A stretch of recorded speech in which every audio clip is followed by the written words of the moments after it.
The first proof of her husband's betrayal arrived before he did. It lay on the silver tray in Matilda's morning room beneath the pale flame of 2 lamps. A crimson receipt stamped with the crest of the Norcombe Widows' Annuity Committee and made out in the name of Lady Fallow. The amount was not extravagant. That made it worse. A grand sum might have suggested blackmail, desperation, or some vulgar attempt at spectacle. This was measured, regular, respectable, an annual pension disguised as mercy. Matilda stood beside the tray without touching the paper. Beyond the windows, late spring rain polished the Mayfair pavement until every carriage lamp seemed doubled in the street. Norcombe House waited for its master's return with the discipline of a household that had been preparing all day. Fires had been laid. Silver had been inspected. The cook had sent up 3 revised menus, because no one knew whether His Grace would arrive hungry, exhausted, or accompanied by foreign officials. No one had asked whether the Duchess wished to welcome him. They assumed she would. Wives welcomed husbands. Duchesses preserved appearances. Matilda had done both for 5 years. She had smiled at dinners when Roland's letters arrived late. She had answered political acquaintances who knew more of his movements than she did. She had defended his silences as duty, his absences as service, and his reserve as the natural burden of a man born to command. 3 weeks earlier, she had stopped defending him in private. That was when Mr. Hume had prepared the deed, now hidden beneath the folded shawl on the console table in the entrance hall. It remained unsigned. Matilda had told herself she would not use it unless certainty entered the house before her husband did. Now certainty seemed to rest on a silver tray in crimson ink. Lady Fallow, Sabina, Viscountess Fallow, the widow whose name had once moved through London drawing rooms in lowered voices beside Roland's. Matilda had never asked for the full story. Pride had restrained her when courage might have served better. She knew only what society had known before her marriage. Sabina had been beautiful, expensive, and frequently seen in the Duke of Norcombe's company. Then she had vanished from his side before his engagement to Matilda was announced. Matilda lifted the receipt by its edges. The committee crest was familiar enough to tighten something beneath her ribs. She had approved the wheat sheaf herself when the fund was established, choosing it because bread was less sentimental than angels and more honest than crowns. The widows who received assistance needed coal, rent, and bread. They did not need poetry, yet the stamped wheat ear on this receipt leaned the wrong way. Matilda brought the paper closer to the lamp. The lowest grain curved left instead of right. A small flaw. Almost nothing. She would have missed it had the name beneath it not been Sabina Fallow. Wheels sounded in the street. Not the soft passage of a hired cabriolet, but the heavier rhythm of a traveling carriage turning toward the house. The front doors opened below. Male voices rose. A footman hurried across the entrance hall. Matilda folded the receipt once and slipped it into the pocket, hidden in her skirt. Her pulse remained steady. She was grateful for that. Dignity was easier to maintain when the body did not expose what the face refused to show. She crossed the upper landing as the carriage stopped beneath the portico. The butler, Mr. Price, stood below with 2 footmen aligned behind him. Rain-darkened luggage appeared first. Then, Roland Rothwell, 7th Duke of Norcombe, stepped over the threshold. 12 weeks had sharpened him. His coat carried the damp chill of travel, and his dark hair had been pushed back by a hand too impatient for a valet. Fatigue lay at the corners of his mouth, but he was smiling, not broadly. Roland rarely did anything broadly. It was the restrained, private smile Matilda had once believed belonged only to the moments when he forgot he was a duke. Beside him stood Sabina. She wore a dove-grey travelling cloak over widow's black, and one gloved hand held a crimson annuity book against her breast. Mrs. Dale, her companion, hovered a pace behind. Sabina was saying something Matilda could not hear. Roland bent his head toward her. The smile remained.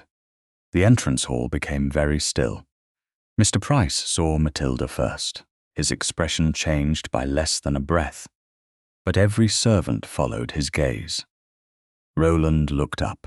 The smile disappeared. Matilda descended the staircase without haste. She saw the recognition strike him, then concern, then the calculation of a man already arranging facts in the order he wished to present them. Sabina watched with open interest. Matilda reached the final step and looked at the crimson book in the widow's hand. It bore the same false crest. "Your Grace," Roland said. The formality, after 12 weeks apart, might have amused her on another night. Matilda turned to Mr. Price. "Please ask no member of the household to move Lady Fallow's luggage beyond the entrance hall." Sabina's brows lifted. "I was told Norcombe House would be safe." Her voice was soft enough to imply injury and clear enough for the servants to hear it. Roland's gaze remained on Matilda. "It will be handled." "By whom?" Matilda asked. "Not by me, I think. I seem to be the last person informed of what this house is expected to shelter." "Matilda, this isn't what it appears to be." The contraction made his voice sound more human than his letters had. That, too, hurt. "Appearances have been carrying a great deal of weight in your absence." She moved to the console table. Beneath the shawl lay the deed, exactly where she had placed it before dusk. She drew it out and smoothed it upon the polished wood. Sabina shifted. The crimson book pressed more tightly against her. Roland took one step forward. "What is that?" "Something I hoped I would not need." Matilda removed her left glove one finger at a time. The wedding ring had warmed against her skin throughout the day.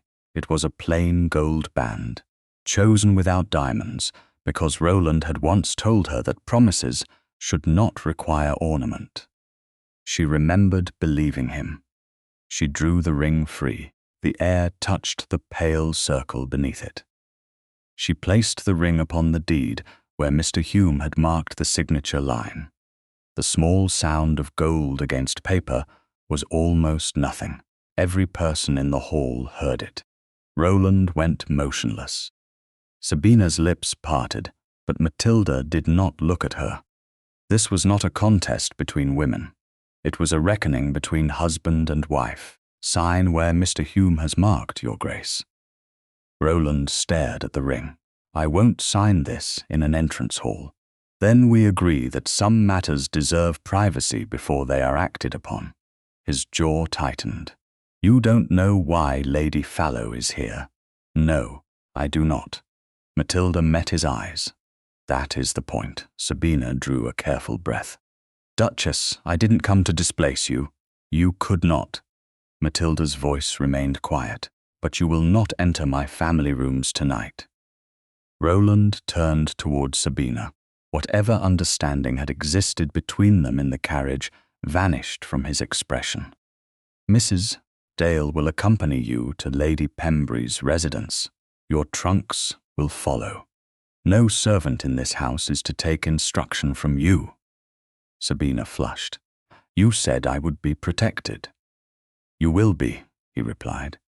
"Not at my wife's expense." The servants lowered their eyes, but the words settled through the hall like a judgment. Matilda felt no triumph, only exhaustion, and beneath it the stubborn steadiness that had carried her down the stairs. Roland looked again at the deed. "I won't sign until you hear the truth." "I have spent 12 weeks hearing nothing." She reached into her skirt pocket and placed the crimson receipt beside the ring. Perhaps the truth may begin with this. Roland picked up neither object. He bent over the receipt, and his face changed. The fatigue vanished. So did every trace of defensiveness, his attention fixed on the crest. "Where did you get this?" "It arrived before you." He looked at Sabina's annuity book, then back at the reversed wheat ear stamped beneath the committee name. For the first time since entering the house, he appeared not merely troubled, but alarmed. "That was not issued by your committee." Roland did not touch the receipt. He stared at the reversed wheat ear as though the small error had opened a door he had spent weeks trying to find. Sabina's fingers tightened around the crimson book. The movement was slight, but Matilda saw it. She saw Roland see it too. "Give me the book," he said. Sabina drew it closer to her chest. "You promised I would be protected. I promised you safe passage to London." His voice had lost every trace of warmth. "I did not promise you entry into my wife's household, nor the right to carry false committee papers through her front door." Mrs. Dale lowered her eyes. The servants remained motionless, disciplined into silence, yet Matilda could feel their attention gathering around every word. By breakfast, the entire lower household would know that the Duke had returned with Lady Fallow. By noon, some groom, laundress, or errand boy might carry the story beyond Norcombe House. Truth travelled slowly in London.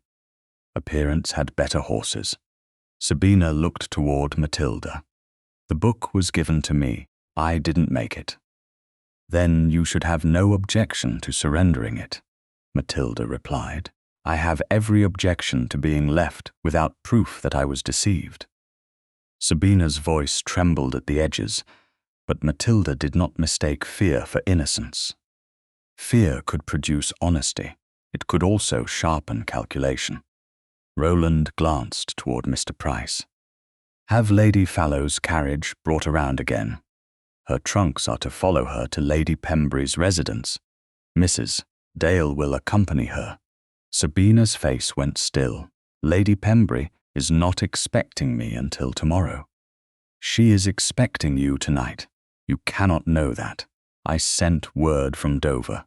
That revelation drew Matilda's attention from the crimson book. Roland had planned Sabina's lodging before he reached London. He had planned everything except the truth his wife was meant to receive. Sabina appeared to understand the same insult. "Then this was never to be my refuge." "No," Roland said.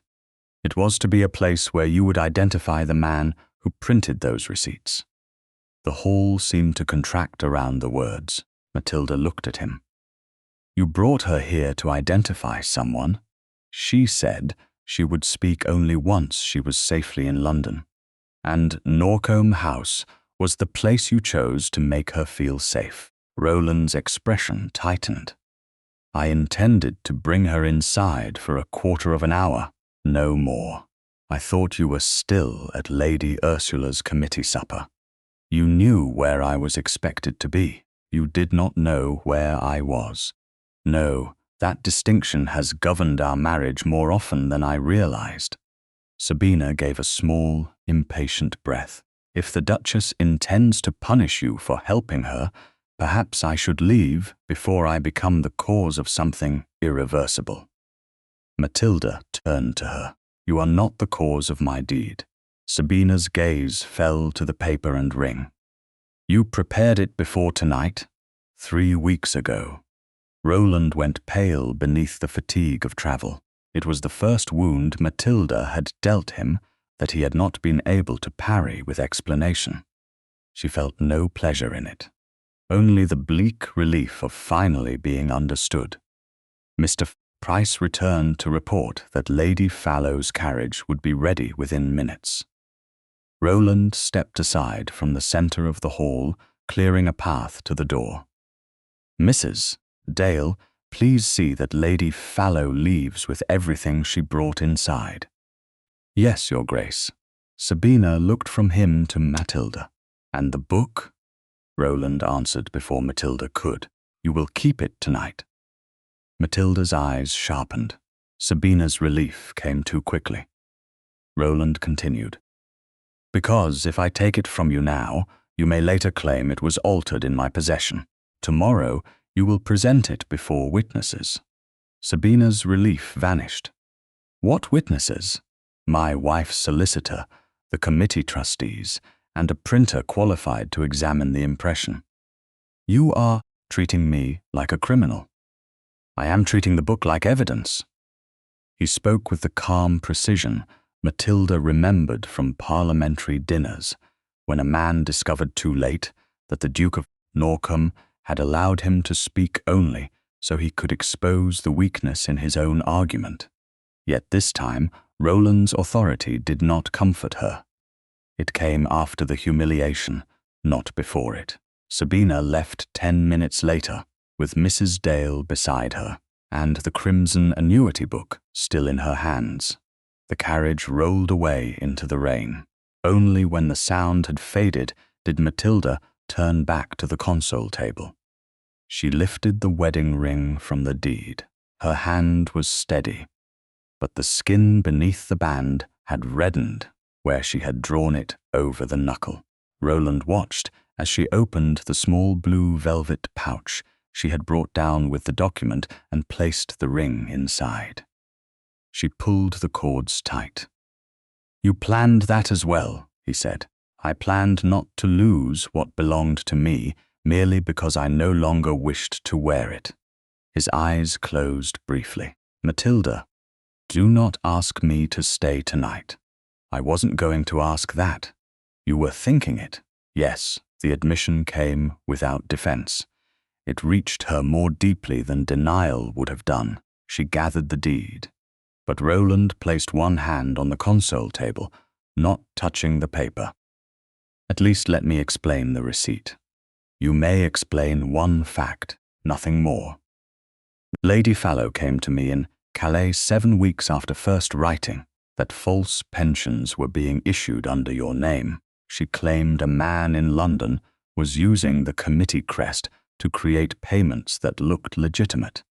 She would not name him in writing. She believed her correspondence was being opened. By whom? She would not say. Yet you believed her, not entirely." He glanced toward the pocket where Matilda had replaced the anonymous receipt. "I believed the risk to your name was too serious to ignore. So serious that you concealed it from me. I thought any warning sent to you might be intercepted. Then, you might have returned and spoken to me before arriving beside her." He did not answer. Rain tapped against the fanlight above the doors. Somewhere deeper in the house, a clock struck 11. Matilda placed the deed beneath her arm. "I shall spend the night with Lady Ursula." Roland straightened. "The carriage is ready for you. It will be. Take mine. The roads are wet, and yours was not ordered for a late return. Your carriage arrived from Dover less than an hour ago. A fresh pair can be put to the smaller brougham." He paused. "Only if you permit it." The correction was awkward. That made it more convincing. Matilda considered the dark street, her own maid waiting upstairs, and the practical foolishness of refusing safe transport merely to prove independence. "Very well, my maid comes with me. Mr. Price will send no servant I have not chosen." "Agreed. And no one follows us." His jaw flexed. "Agreed." While her maid packed what was necessary, Matilda wrote a brief note to Mr. Hume. She sealed the unsigned deed inside a plain leather dispatch case and instructed Mr. Price to have it delivered to the solicitor's office at opening hour, with a receipt returned directly to Lady Ursula's house. Roland stood in the morning room doorway but did not enter until she looked up. "The original?" he asked. "Yes. You mean to proceed?" "I mean to ensure that my choice cannot be misplaced in one of your locked desks." He accepted the rebuke. Then his gaze moved to the crimson receipt, which Matilda had laid beneath the lamp. "May I look at it again?" She did not hand it to him. She turned the tray so he could examine it where it lay. Roland bent over the paper. "The lower wheat ear is reversed," he said. "You saw it. The genuine plate was engraved under my supervision. Where is it kept?" "At Stationer's Hall." He straightened slowly. "Then there must be a second plate." Matilda folded the receipt and returned it to her pocket. "That is a matter for witnesses tomorrow." Roland moved aside as she passed. At the carriage, he offered his hand.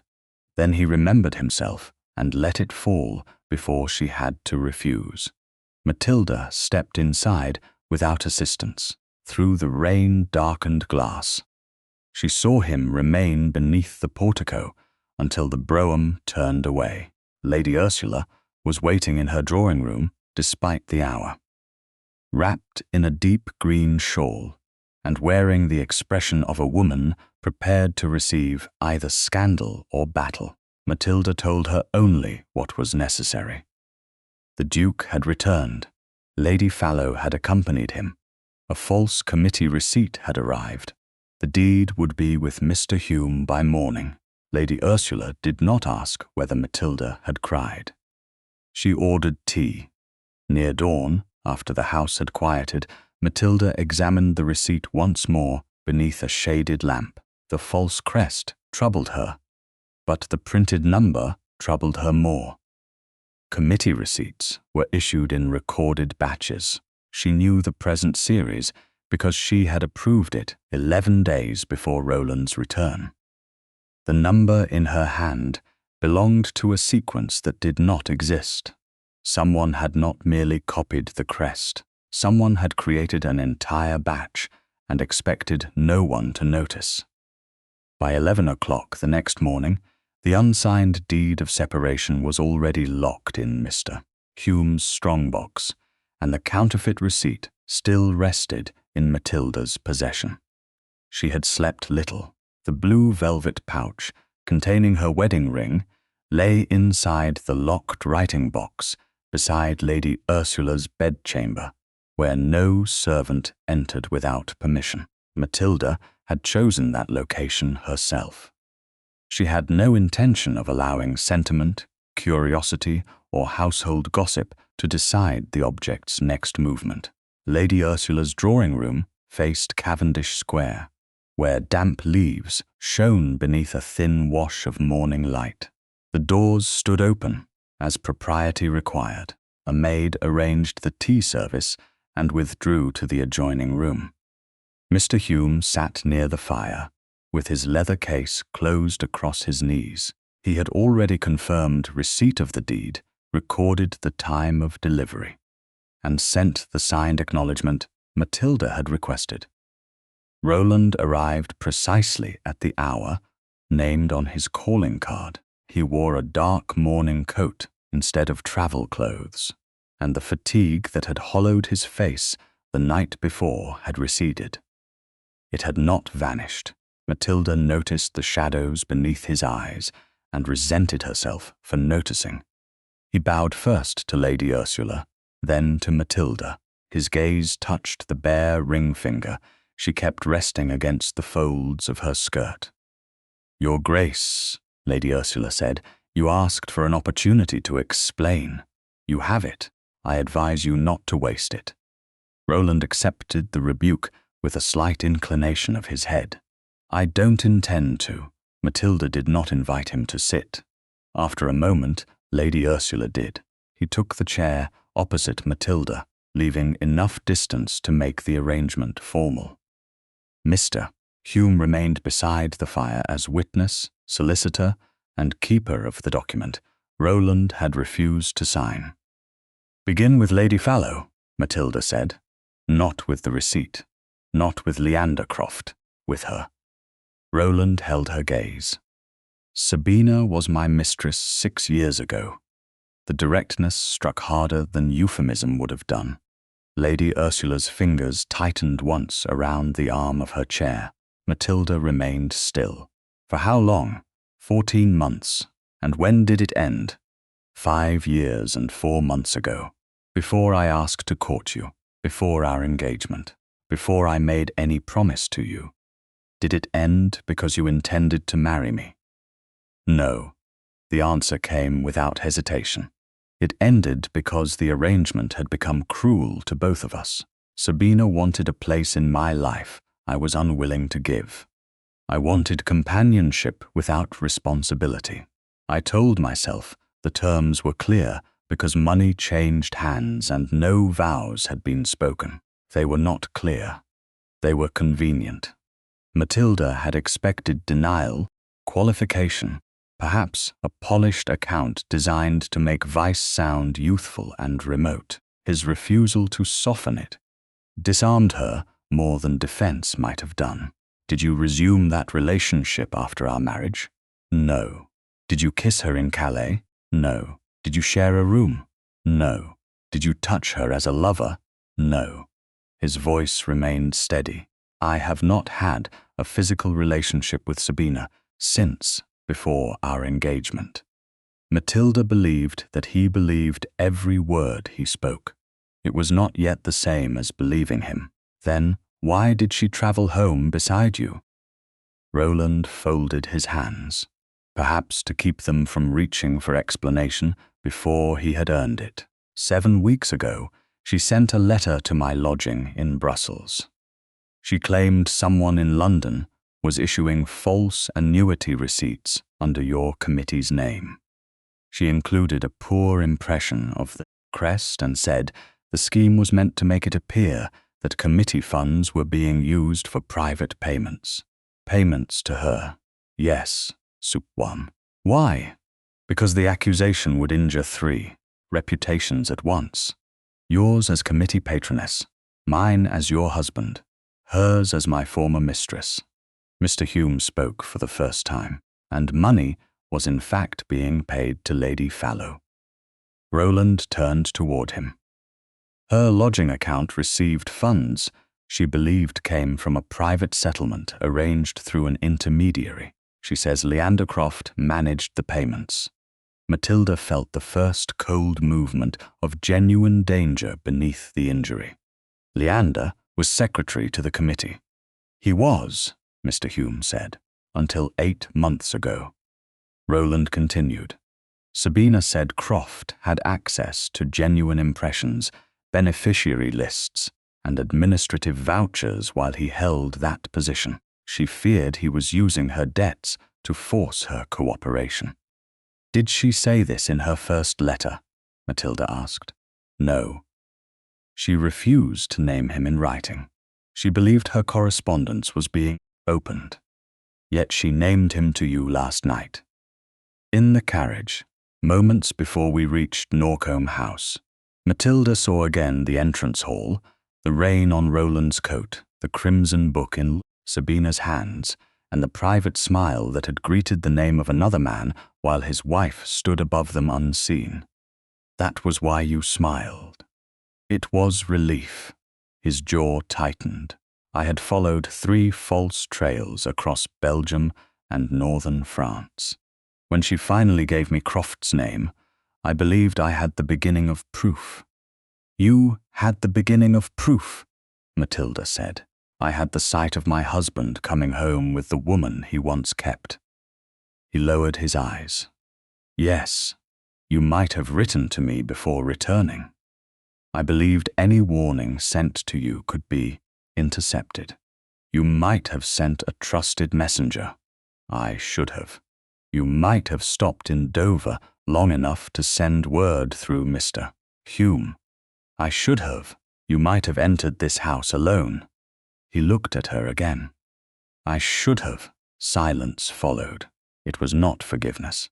It was the first honest space he had left between them without trying to fill it with authority. Matilda drew the folded crimson receipt from the reticule beside her chair and placed it on the table. This arrived before you. It bears a serial number from a batch the committee never authorized. The wheat ear is reversed. Roland did not reach for it. May I examine it? Where it lies? He rose only after she gave a slight nod and bent over the paper without touching it. Mr. Hume moved closer. Lady Ursula remained seated, her attention sharp. "The paper is good," Roland said. "Too good for a crude fraud." "A fraud meant for public belief would require respectable paper," Matilda replied. "The crest is nearly exact," Mr. Hume observed. "Someone worked from a clean impression." "Leander had dozens," Matilda said. "He prepared subscription correspondence for 3 years." Roland straightened. "Then we must secure the genuine plate and compare the impressions." "We?" Matilda asked. He paused. "You and your committee, Mr. Hume, a qualified printer. I will assist if you permit it." The correction came more naturally than it had the night before. Not naturally enough to erase the habit behind it, but enough to show he was conscious of the habit now. Matilda folded her hands in her lap. "If I allow your assistance, there will be conditions." "Name them." "No evidence is withheld from me.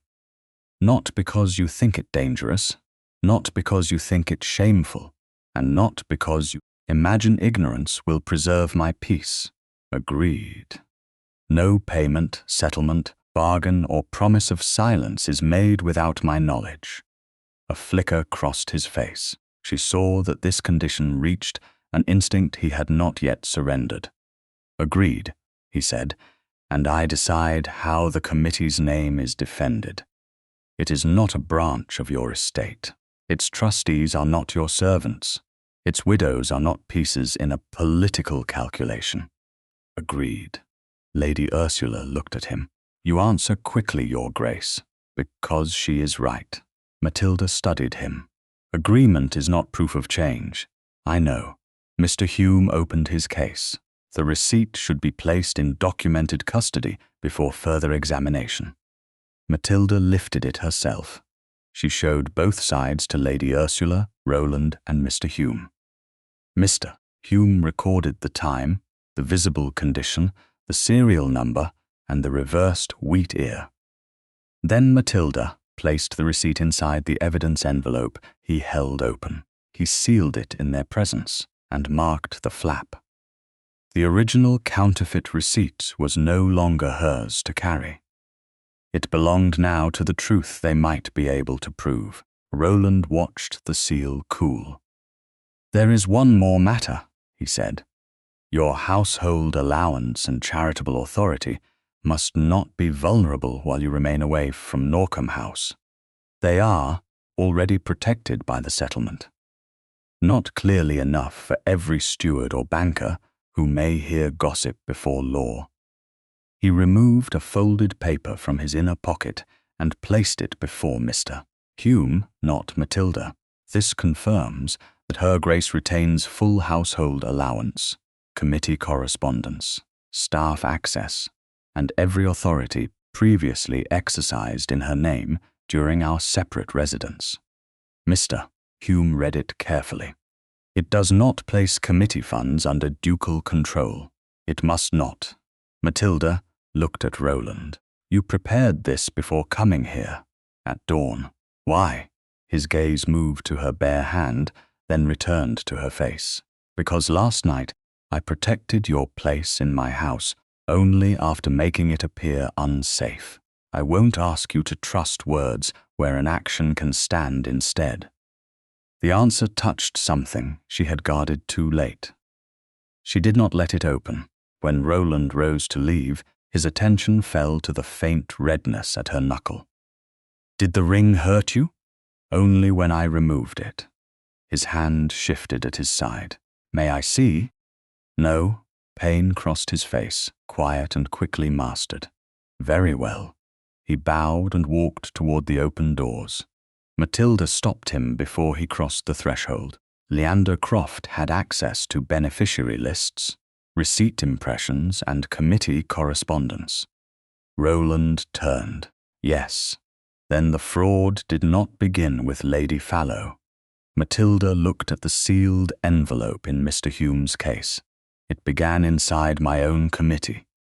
The committee office occupied the first floor of a sober brick building off Cheapside, above a bookseller whose window displayed sermons, household manuals, and 3 editions of conduct for young ladies. Matilda arrived shortly after 10 on the 4th morning following Roland's return, accompanied by Lady Ursula and Mr. Hume.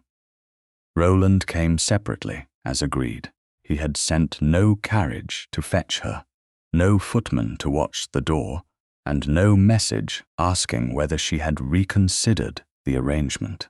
The restraint did not repair what had been broken, but Matilda noticed it. She noticed everything now. The committee clerk, Mr. Finch, received them in a room lined with pigeonholes, locked cupboards, and narrow shelves burdened by ledgers. 2 tall windows admitted a grey London light that made every scratch in the long oak table visible. The place had never pretended to elegance. Matilda had preferred it that way.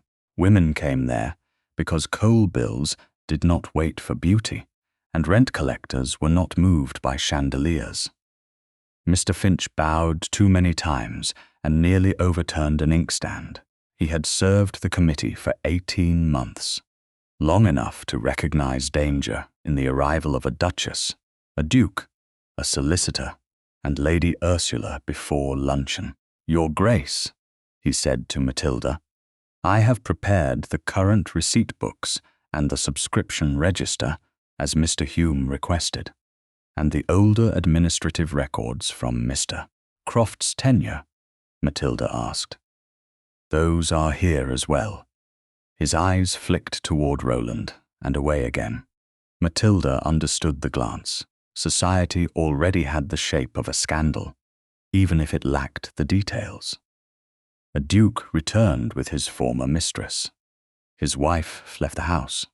Now the committee she patronized was being examined. Facts would have to move quickly if they were to catch appearances.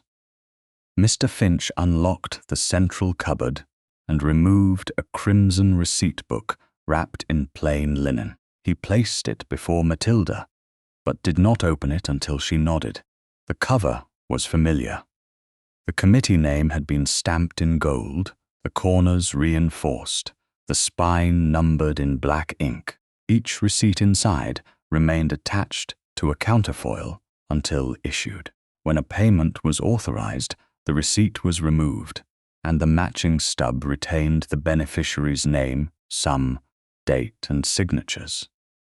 It was not an infallible system. Nothing involving human hands was. Yet it had been designed to make private interference difficult. Matilda turned the pages. The current sequence began exactly where she remembered. The authorized numbers ran in order, each marked by Mr. Finch and 1 trustee. No entry bore Lady Fallow's name. No annual pension resembled the sum printed on the false receipt, now sealed in Mr. Hume's custody. "Show me the sequence from 4 months ago," she said. Mr. Finch hesitated. "There is a difficulty." "Then show me the difficulty." He brought out an older book. Halfway through, the counterfoils stopped. Not at the end of a numbered block. Not at a clean division between quarters. 6 leaves had been removed with a blade close to the binding. The cut was neat enough to escape casual notice, but not a deliberate search. Matilda placed 1 finger beside the narrow stubs left in the spine. "When was this discovered?" "Yesterday afternoon, Your Grace. I had not opened this volume in several weeks. Who last had reason to use it?" "I did. Before me, Mr. Croft." Roland stood on the far side of the table, his hands resting lightly on the back of an empty chair. "Did Mr. Croft ever take receipt books outside this office?" Mr. Finch swallowed. "Not with permission, Your Grace." "That wasn't my question." Roland's tone remained controlled, but the clerk stiffened. Matilda looked at her husband. He saw the warning in her face and stepped back from the interrogation before she had to speak. She turned to Mr. Finch. "Answer freely. No fault will be placed upon you for telling the truth now." The clerk drew a breath. Mr. Croft often remained after committee meetings. He said he worked better when the room was quiet. Sometimes he prepared subscription letters here after the other clerks left. He had keys to the cabinets while he served as secretary.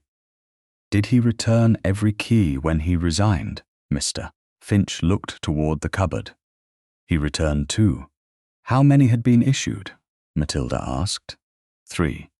Lady Ursula's expression hardened. Mr. Hume wrote the answer into his notes. Roland said nothing. That silence mattered.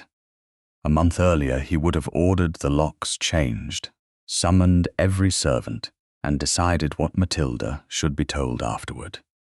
Now he waited for her. Change every lock today, Matilda told Mr. Finch. Do it in the presence of Mr. Hume's clerk. Record the old keys, the new keys, and each person authorized to hold one. Yes, Your Grace. The receipt books are not to leave this office except under documented transfer. No single person is to remain alone with them. Mr. Finch bowed again, this time with less panic and more purpose. Yes, Your Grace. Mr.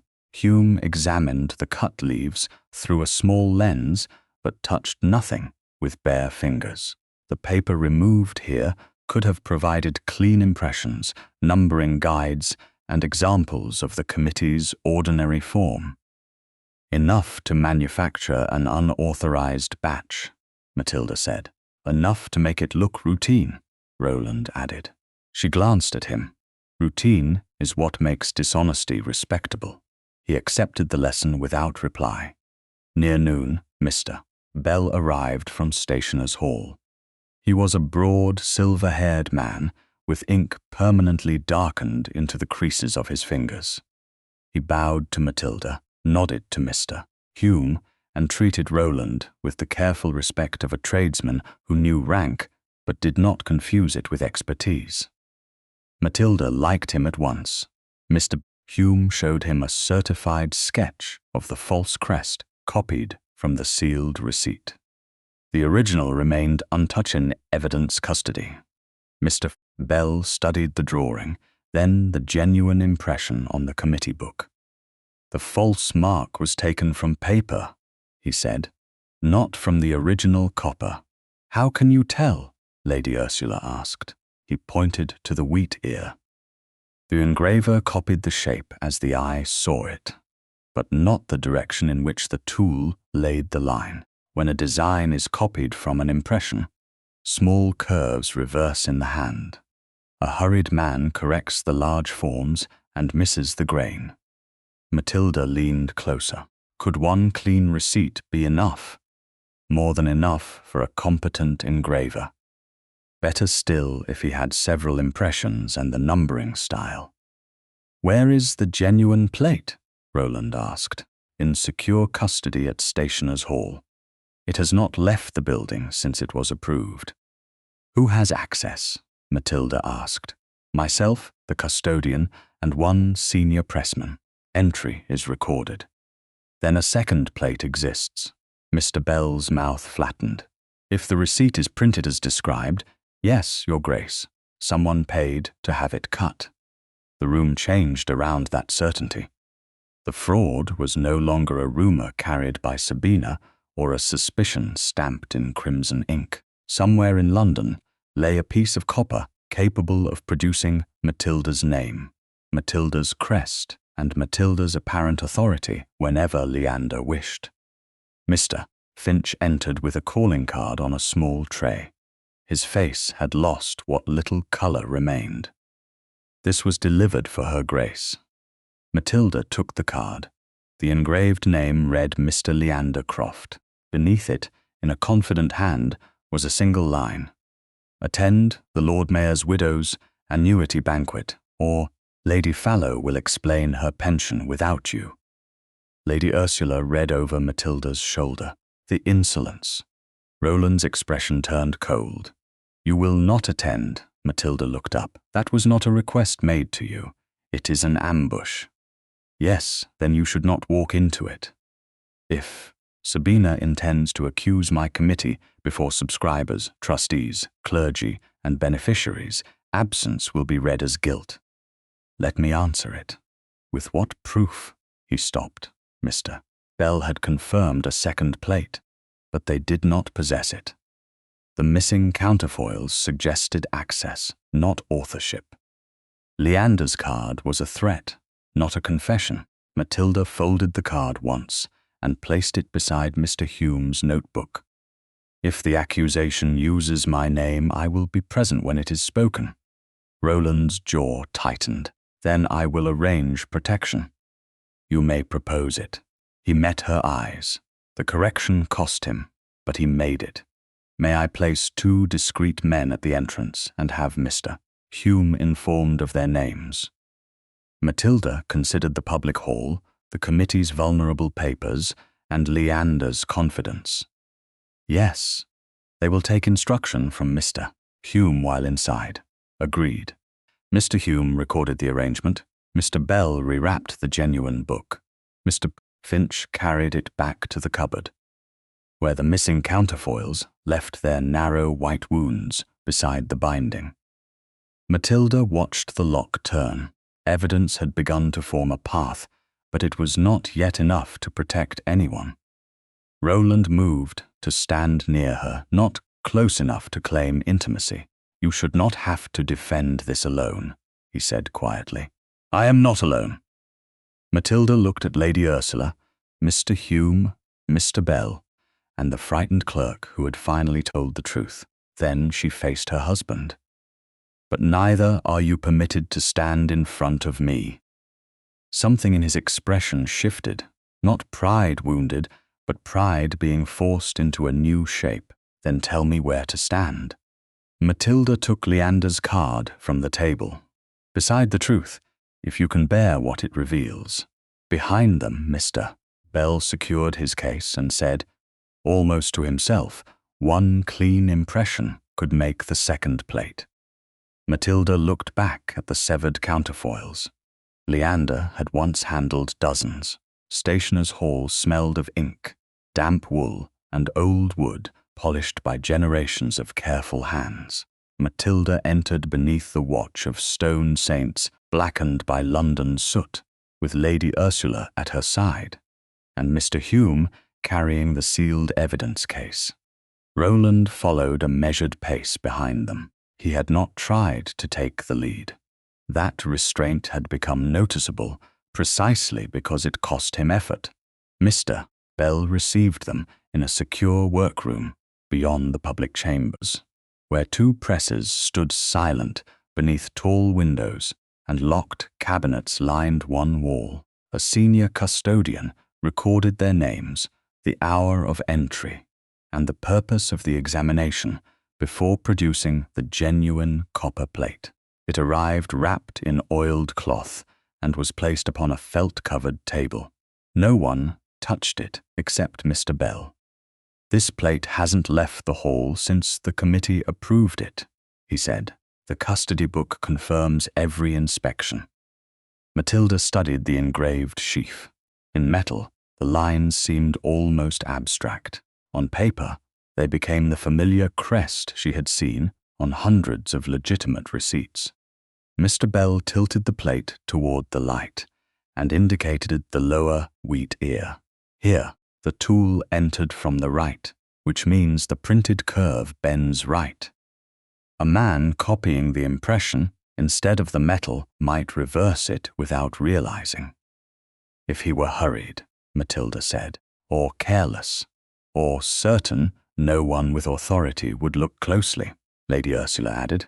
Roland stood opposite Matilda. How long would it take to cut a second plate? For a skilled engraver with a clean impression, perhaps 2 days, Mr. Bell replied. Longer if he wanted the lettering exact, less if he believed near enough would serve.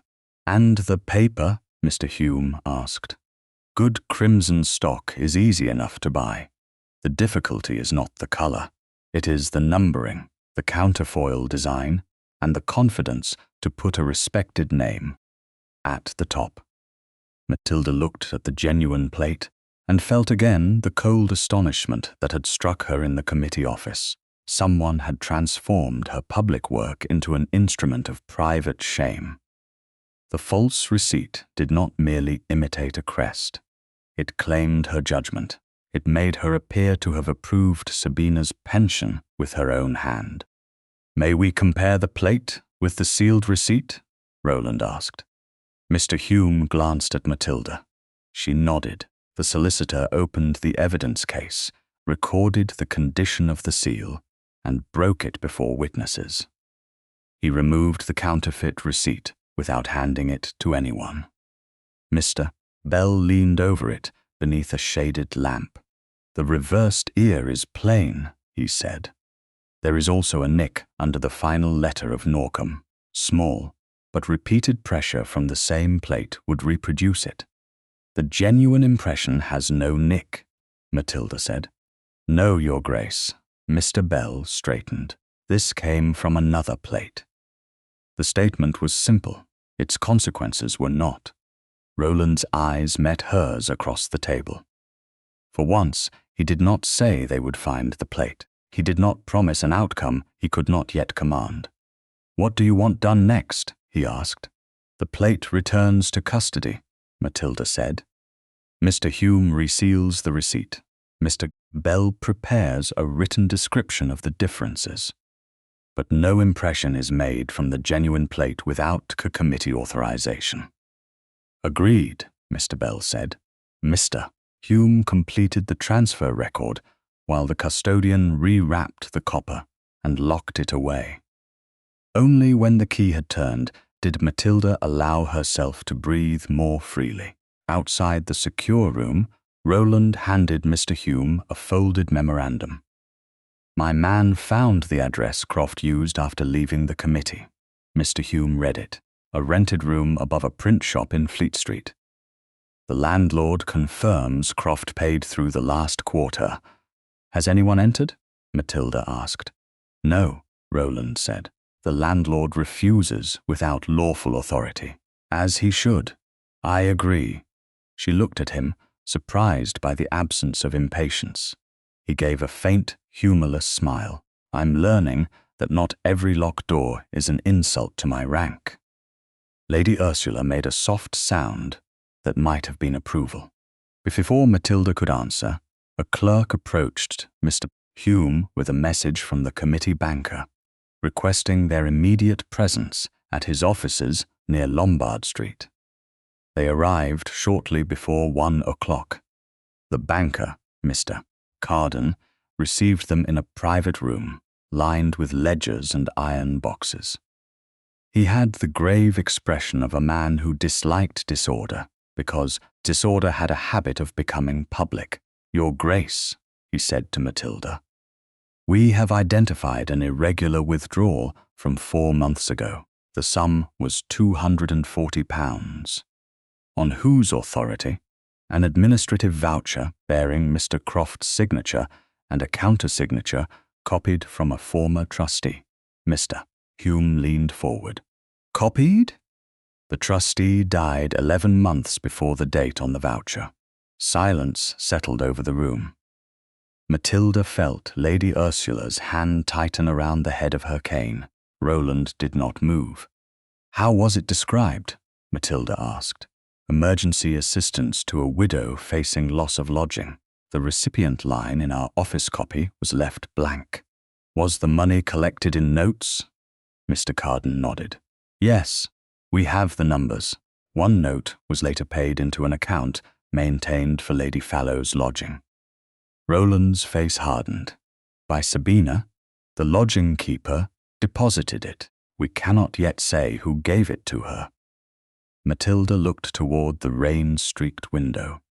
£240 was enough to purchase secrecy, influence, and several months of appearances. It was also enough to create a convincing story that a duke had used charity money to maintain a former mistress. "You will freeze any further payment connected to that voucher," she said. "Already done. And no announcement is made until Mr. Hume has the records." "Of course." Roland spoke only after Matilda had finished. "Can the note numbers be traced farther?" Some may. It will take time. Then take it, Matilda said. A hurried answer would help Croft more than us. Mr. Carden bowed. When they left the bank, the afternoon had darkened beneath low clouds. Their carriages waited in the narrow street, but foot traffic crowded the pavement. Mr. Hume carried the banker's certified summary inside his case. Matilda held a slim leather portfolio containing her own committee notes, Leander's calling card, and a copy of the authorized receipt sequence. The original counterfeit receipt remained resealed in Mr. Hume's custody. Roland walked beside her without touching her arm. They had nearly reached the carriage when a man in a brown coat stepped from between two waiting vehicles. He moved too quickly to be accidental. His hand closed on the edge of Matilda's portfolio and pulled. Matilda held fast. The leather strained between them. "Let go," she said. The man's eyes flicked toward Roland, then back to the case. Roland stepped in, not between Matilda and the street, but close enough to block the man's escape. He did not seize her wrist. He opened one hand toward her. "May I?" The question cut through the confusion. Matilda understood at once. She released the portfolio into Roland's waiting hand and stepped toward Lady Ursula's carriage. Freed of resistance, the man stumbled backward. A bank porter and one of Mr. Hume's clerks closed in from either side. There was no struggle worth naming. The man abandoned the attempt and tried to run, but the porter caught his sleeve until a constable from the next street arrived. Roland kept the portfolio against his chest until Matilda reached him. "Are you hurt?" "No, your arm unharmed." Only then did he offer the case back. Matilda took it. His hand remained beneath the leather for one breath longer than necessary. Not gripping, merely supporting the weight until she had it securely. The touch was deliberate. So was the way he waited for her to withdraw first. "Thank you," she said. The words surprised them both. Roland's expression changed, but he did not mistake gratitude for pardon. "The man will be questioned through Mr. Hume," he said. "No private threats, no money." "Good." Mr. Hume approached with the constable. He carried no papers, but the porter heard him say Croft's name when he cursed. "Then record exactly what was heard," Matilda said. "Nothing more." As Lady Ursula settled into the carriage, Matilda looked down at the portfolio. Leander had risked a public theft in daylight for documents that were mostly copies. Either he did not know what they held, or he feared even the shape of their investigation. Roland offered his hand to help her into the carriage. This time he did not move until she chose. Matilda placed her gloved fingers in his. He steadied her at the step, then released her immediately. The contact lasted only seconds. It carried no claim, no promise, and no absolution. Yet, as the carriage door closed, Matilda understood that he had done something more difficult for a man like Roland than taking control. He had asked. The Lord Mayor's widow's annuity banquet was to begin at 7. Yet by 6:30, the street outside Lady Ursula's house had already begun to fill with carriages. Matilda stood before the long mirror in the upstairs drawing room, while her maid fastened the last hook of a deep blue silk gown chosen for dignity rather than display. She wore no necklace. The absence of her wedding ring was enough ornament for one evening. Lady Ursula watched from a chair near the fire, her silver-headed cane resting across her lap. "You may still decide not to attend," she said. "No one with sense would call it cowardice. People without sense are the ones most likely to speak first." Matilda adjusted one glove. "If Sabina intends to use the committee before its own subscribers, I will not leave an empty place where my name should be." A knock sounded below. Lady Ursula's butler entered moments later with a card. Roland had arrived. Matilda's breath shortened, not from fear, but from the memory of his hand beneath hers at the carriage step 2 days earlier. He had asked. She had accepted. The gesture had been small enough to deny and important enough that she had thought of it too often. "Send his grace up," Lady Ursula said. Roland entered in formal evening dress, his expression composed. He bowed to Lady Ursula, then to Matilda. His gaze rested for one instant on her bare hand before returning to her face. "The carriage is ready," he said. "Mr. Hume is already at the hall. The 2 men we discussed are in place and will take their instructions from him." "Thank you." Matilda expected him to offer his arm. Instead, he stood aside and let Lady Ursula lead the way downstairs. That, too, was a choice. The carriage waiting at the curb bore no ducal crest on its lamps. Roland had selected one of the smaller vehicles from Norcombe House, discreet enough not to turn their arrival into a procession. Lady Ursula settled opposite them. After a short distance, she announced that the motion of the carriage offended her back and moved to the forward-facing seat beside Matilda, leaving Roland across from them. The arrangement was proper, but it also gave Matilda no easy refuge from his attention. For several streets, none of them spoke. London passed in wet stone, lamplight, and polished windows. The city had begun repeating the story of Roland's return, though no printed account had yet named Sabina. Morning callers had asked Lady Ursula whether the Duchess was unwell. 2 patronesses had sent anxious notes about the banquet. One had written that she hoped domestic discomfort would not interfere with the committee's public work. Matilda had read the phrase 3 times before burning the note. Not the paper, only the words in her memory. Roland broke the silence. "Mr." Carden traced 3 more note numbers. To where? One paid an engraver's supplier. Another was deposited by a Fleet Street lodging keeper. The 3rd passed through Lady Fallow's lodging account. Lady Ursula leaned forward. "Then why is Croft not already under restraint?" "Because the notes prove movement, not purpose," Matilda said before Roland could answer. He looked at her and inclined his head. "Exactly." "And the man who tried to take the portfolio?" she asked. He admitted Croft offered him 2 sovereigns to recover any committee papers from you. He claims he was not told why. Do you believe him? I believe he knows less than Croft hoped we would think. The carriage turned sharply. Matilda braced one hand against the seat. Roland moved instinctively, then stopped himself. His hand remained open between them, palm upward. He did not speak. The offer was clear. Matilda looked at that hand, strong enough to command tenants, servants, politicians, and men who owed him money. For 5 years she had mistaken power for certainty. Now she understood that restraint could require more strength than command. She placed her gloved hand in his. Roland's fingers closed gently, not possessively. Lady Ursula looked out the window with the exaggerated concentration of a woman granting privacy without pretending to leave. "There is something I have not said," Matilda murmured.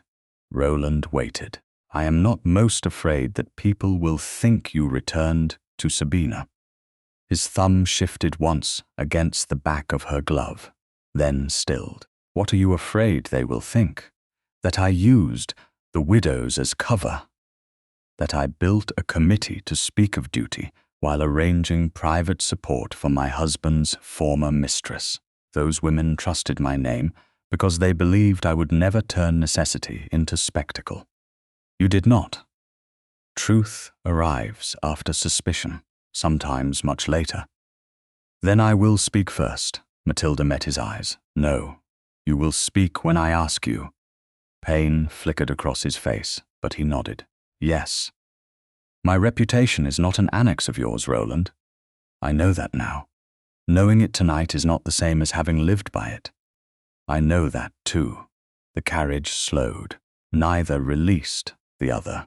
They remained hand in hand through the final turn, through the murmur of arriving vehicles, and through the moment the civic hall came into view beyond the rain-dark glass.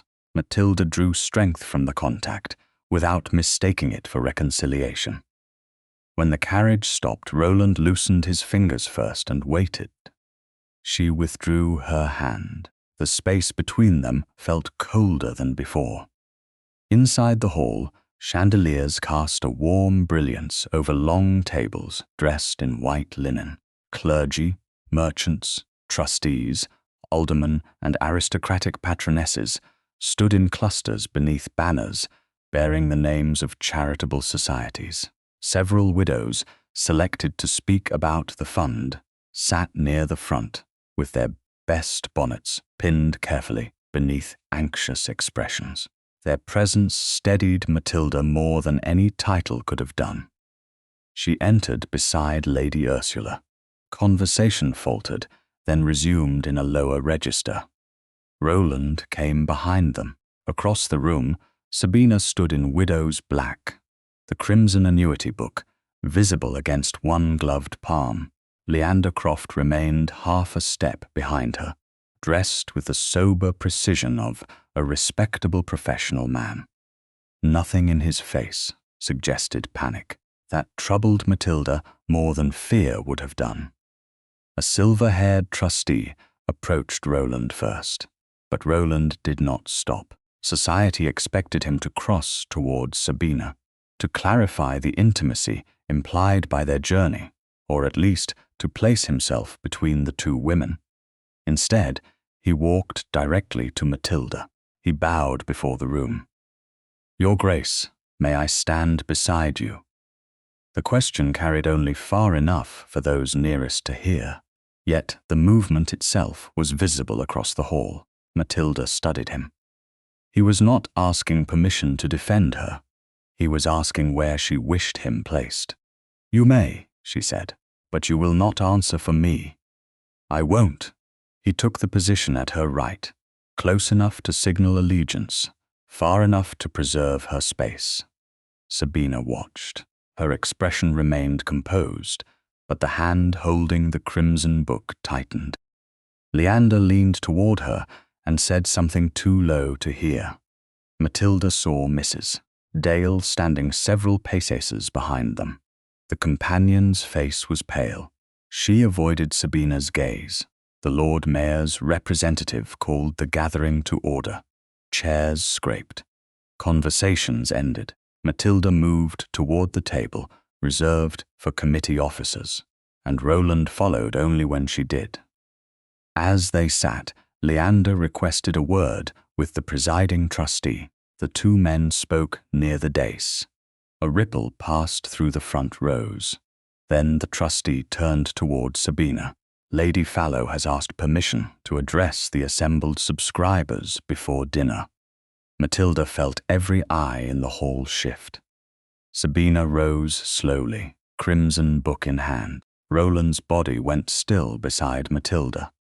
He did not speak. Matilda placed both gloved hands upon the table and lifted her chin. Sabina stepped onto the dais, opened the book, and looked directly at her. Sabina rested the crimson annuity book upon the lectern as though it were a prayer book, and she had come to offer repentance. The hall quieted by degrees. A spoon touched china near the rear table. Someone whispered Matilda's name. Then even that ceased.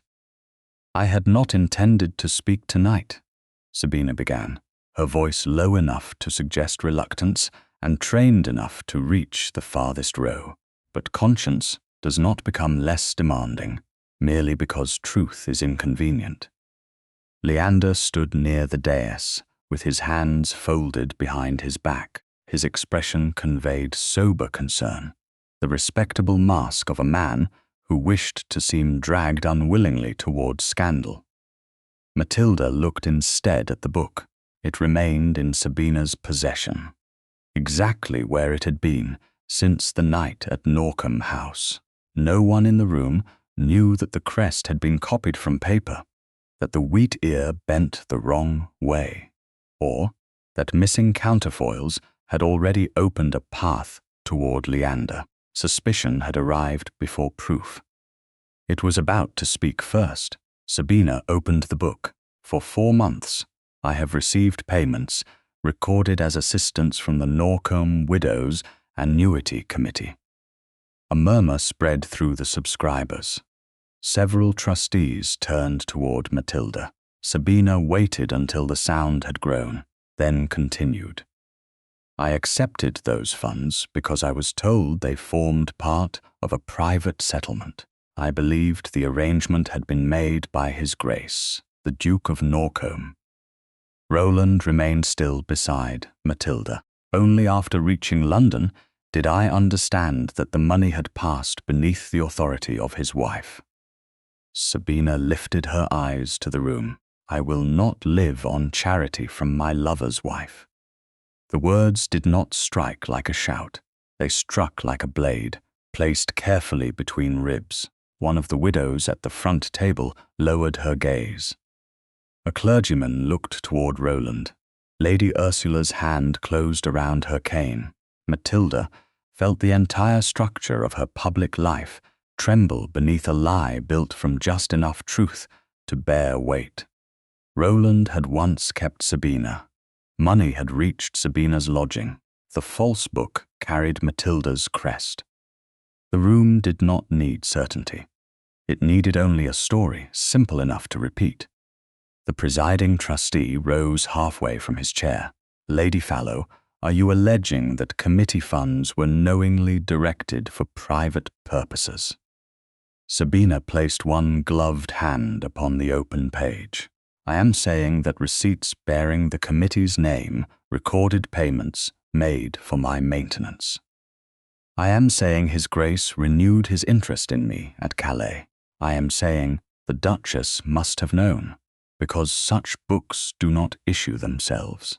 Leander stepped forward with the solemn reluctance of a man answering duty. I no longer serve the committee, but I recognize the form. These receipts appear to have passed through ordinary administrative procedure. Matilda heard the precision of his wording. Appear, ordinary, procedure. Each word allowed him to accuse without claiming knowledge he could later be forced to prove. Roland rose. The movement alone silenced the hall. Rank still possessed that power, even when truth did not. He looked first at Matilda, not at Sabina. She had told him not to answer for her. He waited. Matilda gave one small nod. Lady Fallow was my mistress before my marriage, Roland said. Shock moved visibly through the room. He did not soften the word. That relationship ended more than 5 years ago, before I courted the Duchess of Norcombe. It has not resumed. Sabina's face tightened. Then, why did you bring me from Calais? Because you claimed a man in London was issuing false receipts under my wife's name. A sharper murmur followed. Leander's composure did not break, but his attention shifted fully to Roland. You refuse to name that man in writing, Roland continued. You said your letters were opened. You named Mr. Croft only in the carriage shortly before we reached Norcombe House. Sabina gripped the lectern. You smiled when I named him. Because I believed I finally had a fact worth investigating. Roland's voice hardened, not because I had renewed an intimacy with you. Matilda saw several faces turn back toward her, searching for relief, collapse, or gratitude. She gave them none. Roland had spoken truth as he knew it, but his denial could not restore the committee. A husband's word might protect a wife's honor in a drawing room. It could not account for missing money or false receipts. Matilda rose. Lady Fallow, will you surrender the annuity book to Mr. Hume for independent examination? Sabina looked at the solicitor standing near the trustees' table. No, The answer came too quickly. Why not? Matilda asked. Because once it enters your hands, it may be altered. Then it can be sealed in the presence of every trustee here. You may place your own mark across the closure. Mr. Hume will record its condition, its serial numbers, and each page before witnesses.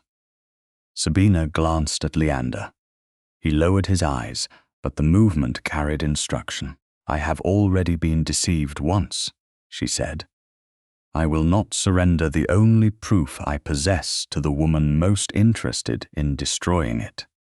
The insult produced another wave of whispers. Matilda waited until they subsided. You have accused my committee of misusing charitable funds. If you refuse neutral examination of the object on which that accusation rests, the refusal will also be recorded. You cannot command me. No. Matilda held her gaze. That is why I asked before witnesses. Leander moved closer to the dais. Surely tonight is not the proper occasion for legal formalities. Lady Fallow has spoken under great distress. She chose the occasion, Matilda replied. She chose the room. She chose the audience. She may now choose whether the evidence speaks as publicly as she has. A faint flush rose beneath Leander's collar. The presiding trustee stood fully. Lady Fallow, the committee requests that the book be placed under seal. Sabina closed it. I decline. The sound of the cover striking shut seemed unnaturally loud. She stepped down from the dais. Roland did not move toward her. Leander offered his arm and she took it. Mrs. Dale followed several paces behind, pale and rigid, her eyes fixed on the crimson book. At the doors, Sabina paused and looked back at Matilda. You may preserve your committee, Duchess. You cannot preserve a marriage built upon ignorance. Matilda answered without raising her voice. No marriage should be preserved by ignorance, nor should any accusation. Sabina left with Leander. Mrs. Dale followed. The doors closed behind them, and the hall exhaled into confusion. Questions rose at once. Trustees demanded private consultation. Subscribers spoke of suspended payments. One alderman suggested postponing the entire fund until the accounts could be examined. A widow near the front began to cry quietly. Not for scandal, but because her coal allowance was due within the week. Matilda crossed to her before speaking to any peer or trustee. Your payment will not be interrupted, she said. The committee has reserves held under separate trustee authority. No beneficiary will be punished because others must answer questions. The woman searched her face. Is it true, Your Grace? Matilda knew what she meant. Not the receipts, not the missing money, the mistress. It is true that my husband knew Lady Fallow before our marriage, she said. It is also true that the committee did not authorize the receipt she displayed. Both truths will be examined without sacrificing you. The widow nodded, though fear remained. Matilda returned to the trustees' table. Roland stood where she had left him, surrounded by men, eager for ducal assurance. He had given none. The receipt numbers in Lady Fallow's book do not appear in our genuine counterfoil register, Matilda said. Mr. Hume holds one false receipt under seal. Mr. Bell has confirmed that it came from a second copper plate. Until the book is examined, we cannot establish the full false series. Then you must step aside pending inquiry, said Sir Edwin Marsh, the oldest trustee. The words wounded because they were procedurally fair. Matilda looked at the widows seated under banners bearing her committee's name. I will not obstruct an examination. Roland took one step forward. Matilda stopped him with a glance. This decision belonged to her. Suspend my public committee duties if the trustees believe confidence requires it, she said, but freeze no legitimate pension and place every receipt book under dual custody tonight. Sir Edwin bowed. That is reasonable. It is necessary. The banquet did not continue. By 10 o'clock, the guests had departed in clusters thick with speculation. Mr. Hume carried no new original evidence away. Sabina still possessed the counterfeit crimson book.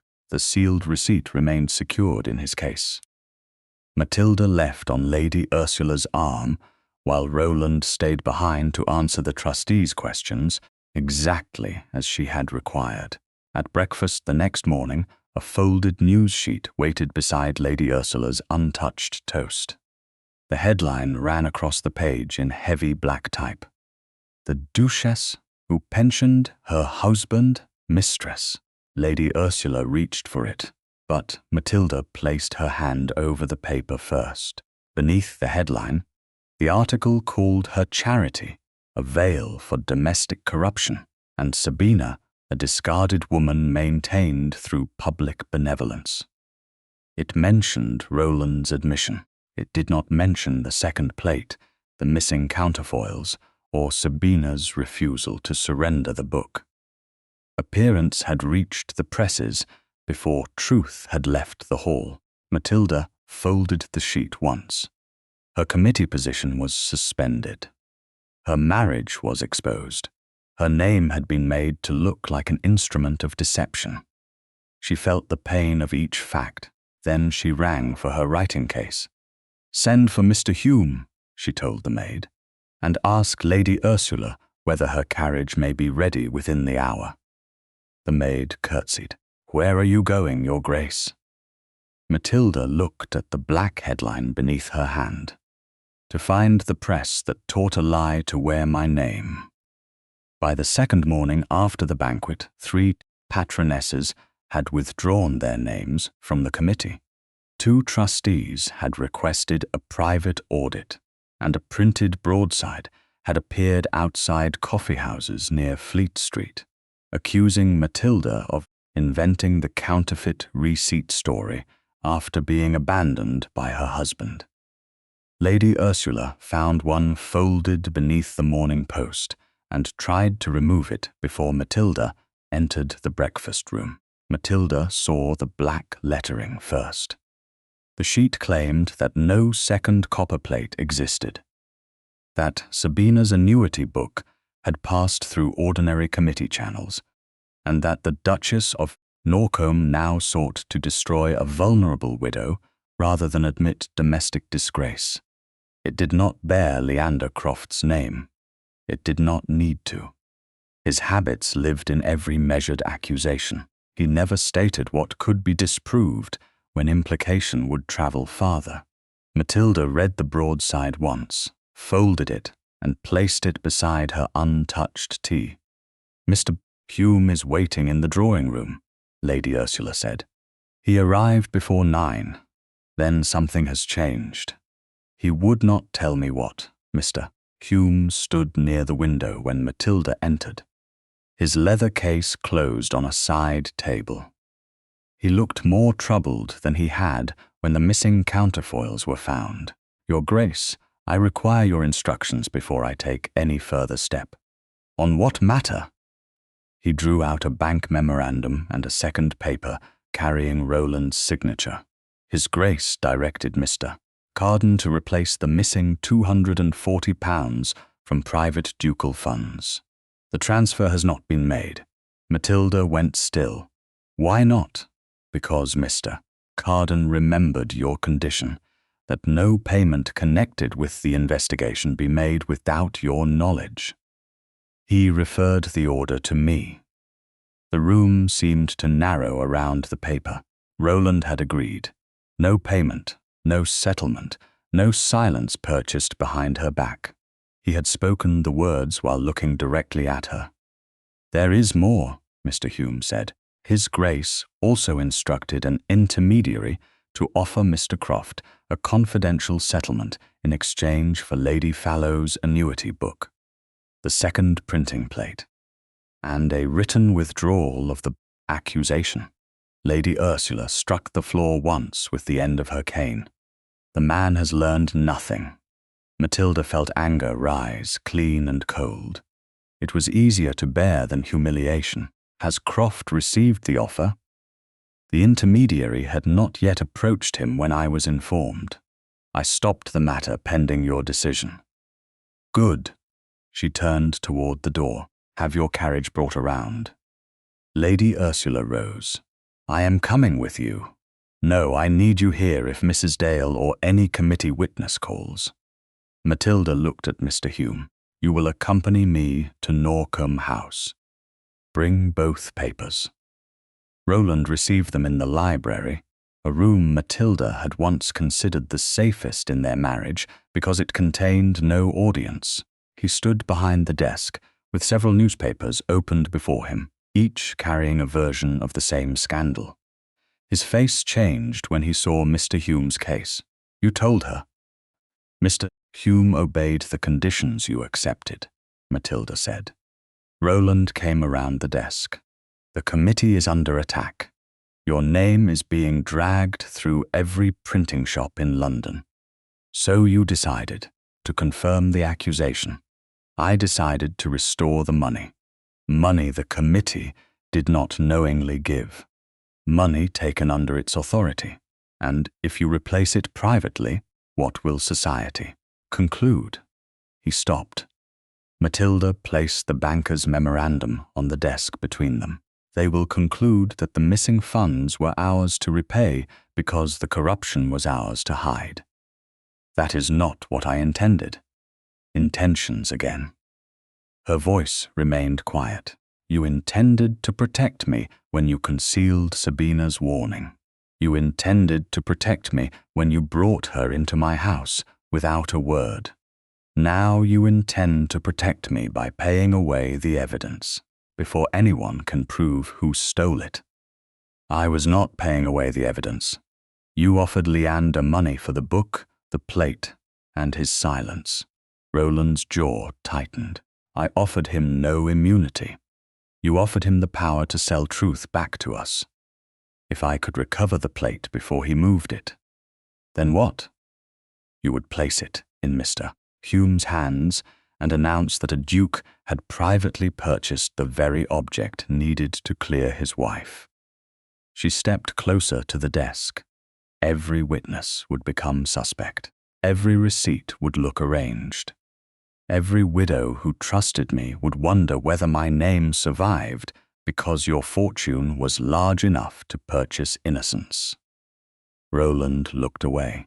For one moment, he appeared less like a duke than a man cornered by the shape of his own fear.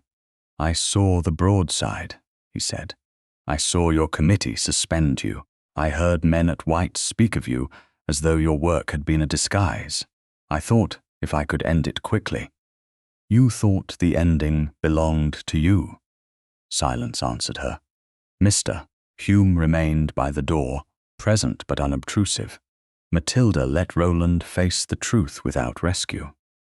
I gave you 3 conditions, she continued. You broke 2 of them within a week. No money changed hands.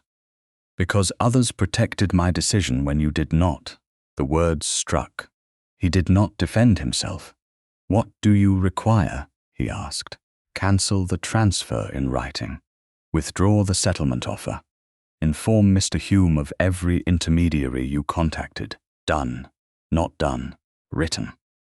Roland moved back behind the desk, pulled a sheet toward him, and began. His hand was steady, but the pen pressed hard enough to darken the strokes. He wrote to Mr. Carden first, revoking the transfer. Then he wrote to the intermediary, cancelling every approach to Leander and forbidding negotiation without Matilda's written authority. He signed both papers and passed them to Mr. Hume. Is that all? He asked. No. Matilda looked at him across the desk that had held so many decisions she had learned only after they were complete.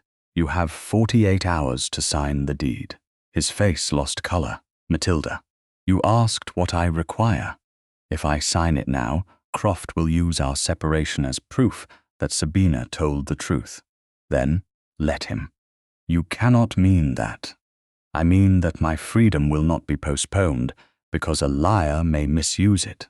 Roland came around the desk again, but stopped before entering her reach. I am trying to keep you from losing everything. You still do not understand. Her voice softened, and that seemed to wound him more. A husband may love a wife and still make a prison of his fear. I will not remain inside it while you decide which truths I am allowed to survive. He closed his eyes briefly. When he opened them, resistance had not disappeared, but command had. 48 hours, he said. Yes. Matilda left without offering her hand. That afternoon, several streets away, Sabina stood in the furnished sitting room. Lady Pembury had arranged and watched Mrs. Dale feed coal into a small grate. The crimson annuity book lay locked inside Sabina's travelling case. Leander had departed less than an hour earlier, after warning that the Duke's solicitor was tracing printers near Fleet Street. Sabina opened a drawer and removed a worn leather wrapper marked with a small trade stamp.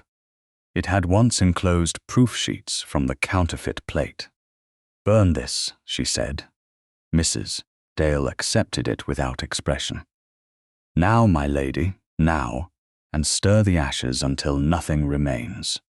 Sabina turned toward the window before the wrapper reached the flames. Mrs. Dale looked down at the stamped leather, then at the locked travelling case. Her hands began to tremble. She had watched Sabina refuse neutral examination of the crimson book. She had heard Leander laugh over the broadside that called Matilda vindictive.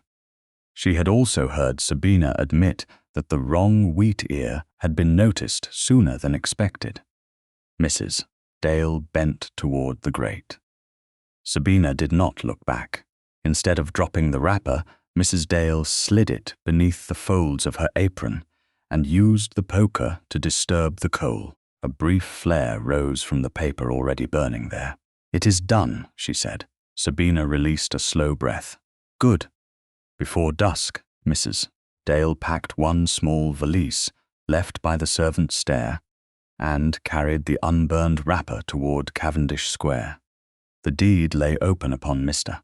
Hume's desk when Matilda entered his office on the 15th morning after Roland's return. No one had sent to hurry her. No one had asked whether she had changed her mind. The silence of that restraint followed her across the room more heavily than argument would have done. Roland stood near the window in a dark morning coat, one hand resting against the sill. Two witnesses waited beside the bookcase. Mr. Hume's senior clerk sat ready with fresh ink and a clean pen. The original deed had been removed from the solicitor's strongbox and placed beneath a paperweight shaped like a brass lion. It was the same document Matilda had brought from Norcombe House. The fold marks remained where she had carried it under her arm. Nothing had been replaced. Nothing had been altered. Mr. Hume bowed. "Your Grace, His Grace has read every provision." Matilda looked at Roland. And I will sign." He did not move toward her. He did not ask whether she still required it. "You understand that the deed permits separate residence, preserves my allowance and household arrangements, and does not dissolve the marriage." "I understand." "You understand that signing it does not purchase forgiveness." "I understand that too." Mr. Hume indicated the chair. Roland sat. For years, Matilda had watched him sign documents that changed estates, settled disputes, and committed sums of money large enough to determine other people's futures. He had never hesitated. Now the pen remained above the page for one suspended breath. Matilda saw his fingers tighten around the shaft. Then he signed his full name in a firm black line. Roland Rothwell. The witnesses stepped forward, one after the other. Each added his name and the time. Mr. Hume sanded the ink, read the attestation aloud, and folded the deed along its existing creases. "The original will return to my strongbox," he said. A certified copy may be produced if required, but the original will not leave my custody without written authority." Matilda inclined her head. Roland watched the document disappear into Mr. Hume's leather case. Something in his face altered when the clasp closed. It was not surprise. It was the acceptance of a consequence he could no longer command. "There are no conditions," he said, "no request that you delay enforcement, no expectation that proving the fraud will change your decision." Matilda kept her voice even. Why sign now, when Leander will use it as proof that Sabina spoke truthfully? "Because your freedom cannot depend upon a liar's convenience." The words were hers, returned without ornament. That mattered. She did not allow it to mean more than it did. "Thank you," she said. Roland's eyes lifted to hers. Gratitude seemed to hurt him more than anger. "You should not have had to ask twice." Before Matilda could answer, a hurried knock sounded at the outer door. Mr. Hume's clerk entered and murmured that Lady Ursula had arrived with a woman asking for immediate protection. Matilda knew before the name was spoken. Mrs. Dale came into the office with her small valise still in one hand and rain darkening the shoulders of her plain brown cloak. Lady Ursula followed, stern and watchful. The companion looked first at Matilda, then at Roland. Fear crossed her face. "I didn't know His Grace would be here." Roland stepped away from the desk. "If my presence troubles you, I will leave."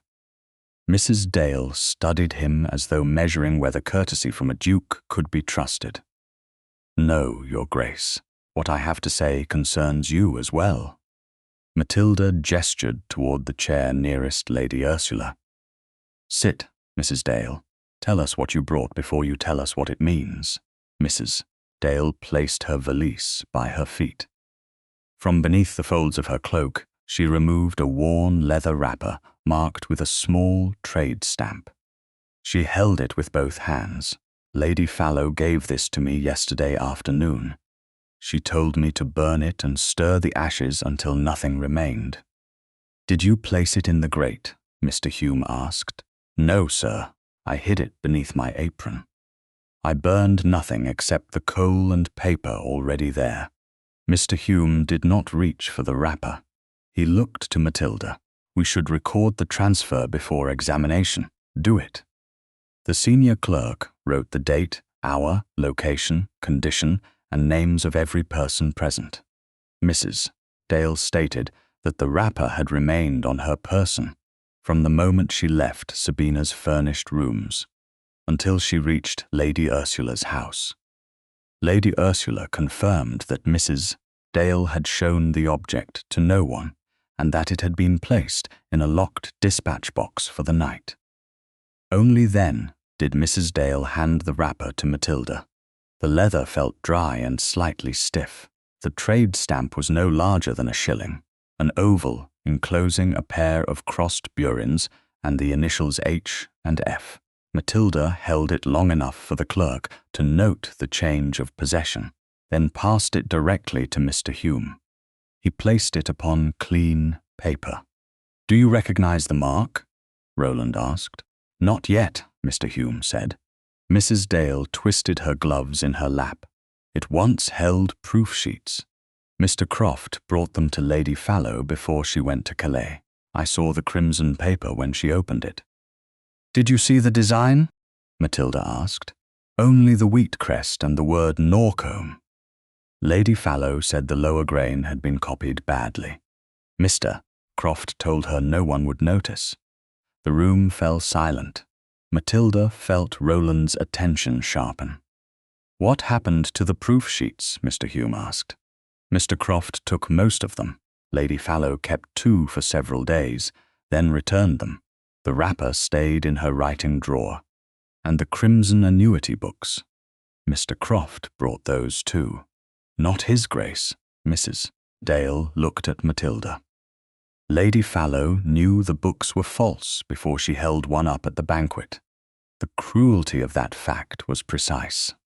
Sabina had not merely repeated Leander's deception. She had carried a counterfeit object into a room of widows and used their trust as a weapon. "Why come forward now?" Lady Ursula asked. Mrs. Dale lowered her eyes. "Because," Lady Fallow said, "the Duchess would leave her husband. The committee would lose its patroness, and Mr. Croft would make certain no one believed a servant over a Viscountess. She said by the time truth appeared, it would have no room left to stand." Matilda looked at the wrapper resting before Mr. Hume. "Then we will make room." Roland took one step nearer, then stopped. "What do you intend?" "A private drawing-room would favor rank. A courtroom would delay matters until scandal hardened into memory. We need a place where the evidence can be seen and understood." Mr. Hume touched the trade stamp with the end of a pencil. "Stationer's Hall." Matilda nodded. "The genuine plate is already there, Mr. Bell can compare impressions before trustees, subscribers, printers, and witnesses. Not merely read descriptions. Show the difference." Roland's gaze held hers. "And my conduct will be examined with the rest. Publicly? Yes. Including Sabina's former relationship with me? Yes." He took a slow breath. "Then I will answer when you call me." "Not before. Not before." Mrs. Dale watched them with a kind of exhausted wonder. Mr. Hume wrapped the leather in clean paper, sealed it, and marked the packet. It entered his custody with the original deed. And the sealed counterfeit receipt, though each object remained separately recorded. Matilda turned to Roland. "You may provide legal resources for the hearing. You may not choose the order of evidence." "Agreed. You may arrange protection for Mrs. Dale under Mr. Hume's direction." "Agreed. And if the evidence implicates you, directly or by appearance, you will not interfere." He did not answer at once. Matilda waited. "I will not interfere." The door opened sharply before Mr. Hume's clerk could announce the messenger. A young man from Fleet Street stood breathless in the outer office, cap crushed between both hands. "Beg pardon, sir. Mr. Croft's rooms above Harker's print shop are being cleared. 2 men are carrying out crates, and one is wrapped like a copper plate." Roland's body went taut. He looked at Matilda rather than the door. "Tell me where to stand." Matilda rose. "Beside Mr. Hume. This time, we proceed lawfully." The magistrate's warrant was not granted because Roland Rothwell was a duke. Matilda made certain of that. It was granted because Mrs. Dale gave a sworn statement identifying the leather wrapper. The landlord confirmed that Leander Croft rented the Fleet Street room. The engraver's trademark could be traced to the same address, and the committee records showed missing counterfoils from the period of Croft's access. Mr. Hume assembled the statements in proper order, while Roland stood at the side table and supplied names, dates, and correspondence, without attempting to shape the conclusion. By late afternoon, 2 constables and the magistrate's clerk had authority to enter the rented room and seize suspected counterfeit property. Matilda did not accompany them. The decision cost her more than she expected. Every instinct urged her toward Fleet Street, toward the room where her name might be lying in metal, ink, and stolen paper. Yet lawful custody mattered more than witnessing the discovery. If she entered a suspected workshop under her husband's protection, Leander would later call the search a ducal performance. So she remained at Mr. Hume's office with Lady Ursula, Roland, and Mrs. Dale, while the rain thickened against the windows and the clock advanced with maddening composure. Mrs. Dale sat near the fire, both hands wrapped around a cup she did not drink. "He will have moved it," she said. Mr. Croft never trusted a room once he thought someone had noticed it. "The messenger saw crates being carried down," Matilda replied. That is why the constables went at once. He may have another place. Then this search may tell us where. Roland stood near the mantel, silent. He had sent no private men ahead. He had not ordered the landlord detained. He had not used his name to hurry the magistrate. Matilda saw the strain of inaction in the rigid line of his shoulders. It would have been easier for him to command. Waiting required him to trust a process he did not control. At last, footsteps sounded in the outer passage. Mr. Hume's clerk entered first, followed by the magistrate's clerk, whose coat shone with rain. He removed his hat and placed a sealed inventory on the desk. The room was nearly cleared when the constables arrived, he said. Mr. Croft had gone. 2 labourers were carrying a wooden crate toward a cart. They claimed they were hired that morning and knew nothing of the contents. Matilda rose. What was inside? A copper printing plate wrapped in oiled cloth, also a bundle of blank crimson sheets, several numbering guides, and a list of names marked as beneficiaries. Mrs. Dale closed her eyes. Lady Ursula released a breath through her nose. Roland did not move. Was the plate handled? Mr. Hume asked.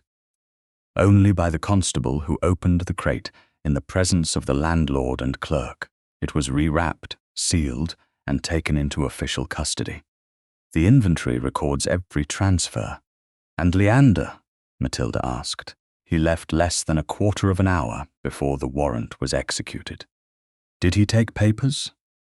The landlord saw him carry one leather case, nothing larger.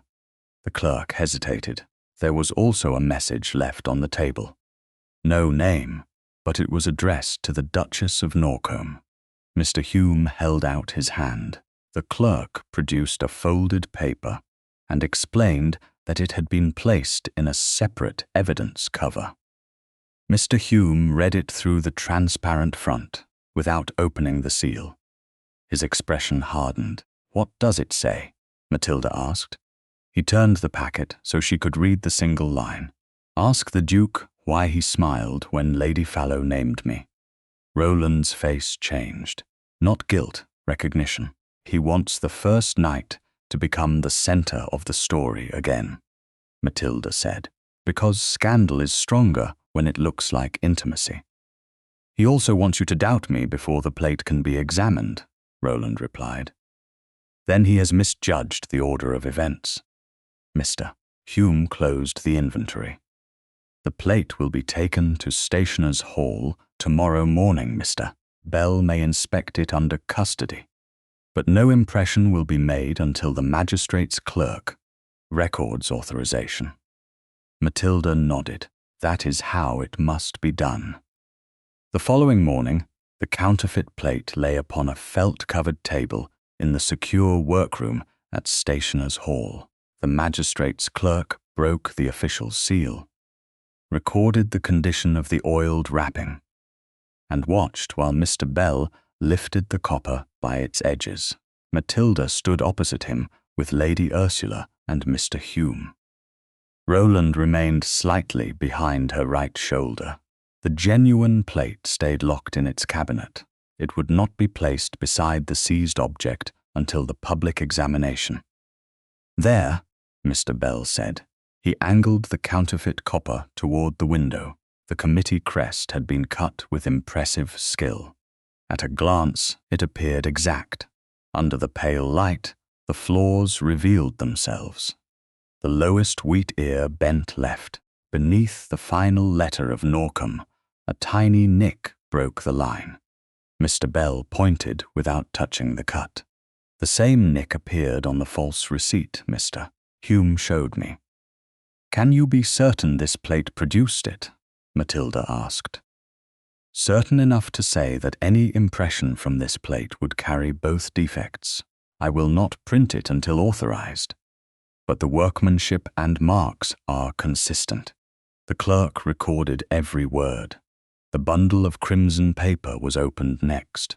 Its color matched the false receipt closely. The list of beneficiaries contained 23 names, some real widows and some invented. Sabina Fallow appeared near the middle, beside a sum equal to the payments traced to her lodging. Matilda stared at the copper plate. It was smaller than she had imagined. A piece of metal no larger than a book cover had carried enough power to stain years of work. It had copied her authority while erasing her consent. "He made my name into a tool," she said. Roland's voice came quietly behind her. "And I made it easier for him to use." Matilda turned. He looked not at the plate, but at her. The magistrate's clerk and Mr. Bell had moved to the inventory table. Lady Ursula stood with Mr. Hume near the cabinet, close enough for propriety and far enough to allow truth. "Leander planned this," Matilda said. "Sabina chose to help him." Yes, Roland's mouth tightened, but he knew secrecy would be his strongest ally, because men like me have trained society to mistake silence for dignity. He drew a slow breath. "My father died after a political and financial scandal, not because every accusation was true. Because he tried to bury the ones that were, deny the ones that were not, and keep everyone in the family ignorant until we learned the story from strangers." Matilda had known the late Duke's death had been sudden. She had never known this. "How old were you?" 22. "And you decided never to let scandal reach the people you loved." "I decided I would contain it before they knew it existed." His eyes held hers. "I called that protection because I was afraid to call it control." The confession entered the space between them without asking to be rewarded. Matilda felt the weight of it, and beneath that, the familiar pain of having wanted such honesty years earlier. Understanding the fear does not excuse what it made you do. "I know. You brought Sabina into our house because you believed you had solved the danger. Yes, you smiled because she gave you Leander's name. Yes, and you never considered that I might be standing there." His face went still. "No, I considered the investigation complete before I considered my wife. The truth was ugly. Its ugliness made it trustworthy." Matilda stepped toward him before caution could turn the moment into another negotiation. She placed her hands against his coat and rested her forehead briefly against his chest. Roland did not close his arms around her at once. He waited. Only when Matilda leaned into him did he hold her, carefully and without force. The embrace contained no forgiveness she had not given. It held grief, relief, and the first fragile recognition that he was learning to meet pain without trying to command its end. After several breaths, Matilda stepped back. Roland released her immediately. The magistrate's clerk approached with a newly sealed evidence packet. "Your Grace, the plate has been entered into custody. It will remain here under joint seal until the examination." Matilda looked once more at the counterfeit copper before Mr. Bell wrapped it. "Then let Leander say, 'The Duke commissioned it,'" she said. "At Stationers' Hall, metal will answer him." Mr. Hume handed her the sealed message found in the Fleet Street room. She did not open it. The line was already known. Its purpose was already understood. Leander wanted the smile to look like desire. Matilda now knew it had been relief. Yet explanation had not made the wound harmless. It had only made the truth complete enough to face in public. By the 22nd day after Roland's return, the case against Leander Croft had become strong enough to frighten cautious men and incomplete enough to embolden a desperate one. Mr. Hume's dining room had been turned into a preparation chamber for the Stationers' Hall examination. Evidence lists covered one end of the table. Witness statements lay at the other. The sealed counterfeit receipt remained in Mr. Hume's custody. The leather printer's wrapper rested in a separate packet. The seized copper plate stayed under joint seal at Stationers' Hall. Sabina's crimson annuity book remained with Sabina, who had refused every formal request to surrender it before the hearing. Matilda stood beside the window, reading the banker's certified memorandum, while afternoon light faded across the page. The note numbers traced a path from Leander's unauthorized withdrawal to 3 destinations. One payment had gone to an engraver's supplier. Another had reached the landlord of the Fleet Street room. The third had passed into the account used to pay Sabina's lodging. The money had not come from Roland. It had come from the committee under a fraudulent voucher. That fact mattered. It did not yet prove Sabina had known the source when she first received it. "The apprentice is here," Mr. Hume said. A thin young man entered with his cap held against his chest. His name was Samuel Pike. He had worked beneath the engraver whose trade stamp appeared on the leather wrapper. He looked once toward Roland, then quickly away. "You are not being examined by the Duke," Matilda said. "You are here to tell Mr. Hume and me what you saw." Samuel swallowed. "Yes, Your Grace. Begin with Mr. Croft. He came to the workshop 4 months ago. He brought a crimson receipt and asked Master Hale to copy the crest and lettering onto copper. He said the plate was for private annuity certificates." "Did he give a name?" Mr. Hume asked. "Not then. He paid in banknotes and said there would be more if the work was exact." "Did anyone else inspect the plate?" Matilda asked. Samuel hesitated. "A lady came when the first proof was ready." "Which lady?" "Lady Fallow." The name settled heavily. Roland did not move. "Did you know her title at the time?" Matilda asked. "No, Your Grace. Master Hale told me afterward. She wore a dark veil, but I saw her face when she lifted it near the press." "What did she say?" "She said the wheat looked wrong." Matilda's fingers tightened around the memorandum. "And Mr. Croft?" He laughed. "He said no one would notice the lower grain, and if they did, the story would already be in the newspapers." Lady Ursula, seated near the fire, gave a soft sound of disgust. Samuel continued.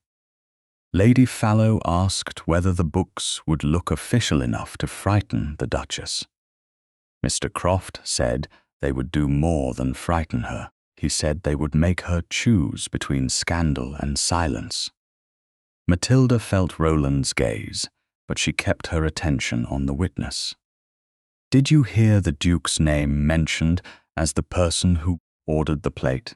"No, Your Grace." "Did His Grace ever visit the workshop?" "No." "Did you ever receive instruction from him, directly or through a servant?" "No." Mr. Hume recorded each answer. Samuel signed his statement before witnesses and left through the side door to avoid the reporters gathering along the street. Only after he had gone did Roland speak. Sabina knew before Calais. "Yes," Matilda said. "She knew the books were false before she held one before the widows. And still, she told me Leander was forcing her. Both may be true." Lady Ursula looked sharply at Matilda. "You are generous." "No, I am being precise. Desperation can become coercion. It can also become consent when a person decides another woman should pay the price." Roland lowered his eyes. "She told me only enough to make me useful. You allowed secrecy to make you useful." He accepted the distinction. Mr. Hume brought forward a clean sheet-headed order of examination. "We must settle the sequence now. If the hall becomes disorderly, the order itself will preserve clarity." Matilda moved to the table. "The genuine receipt first, then the false receipt." "Before the plates?"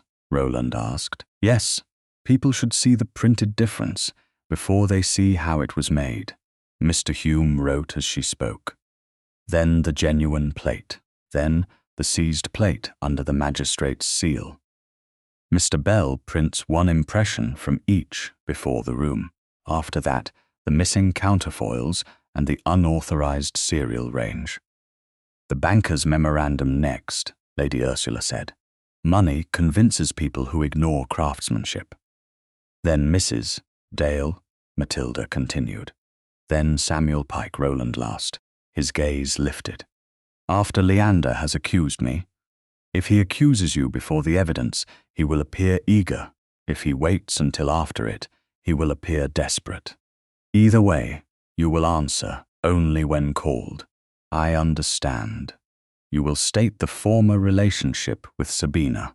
You will state that it ended before our engagement.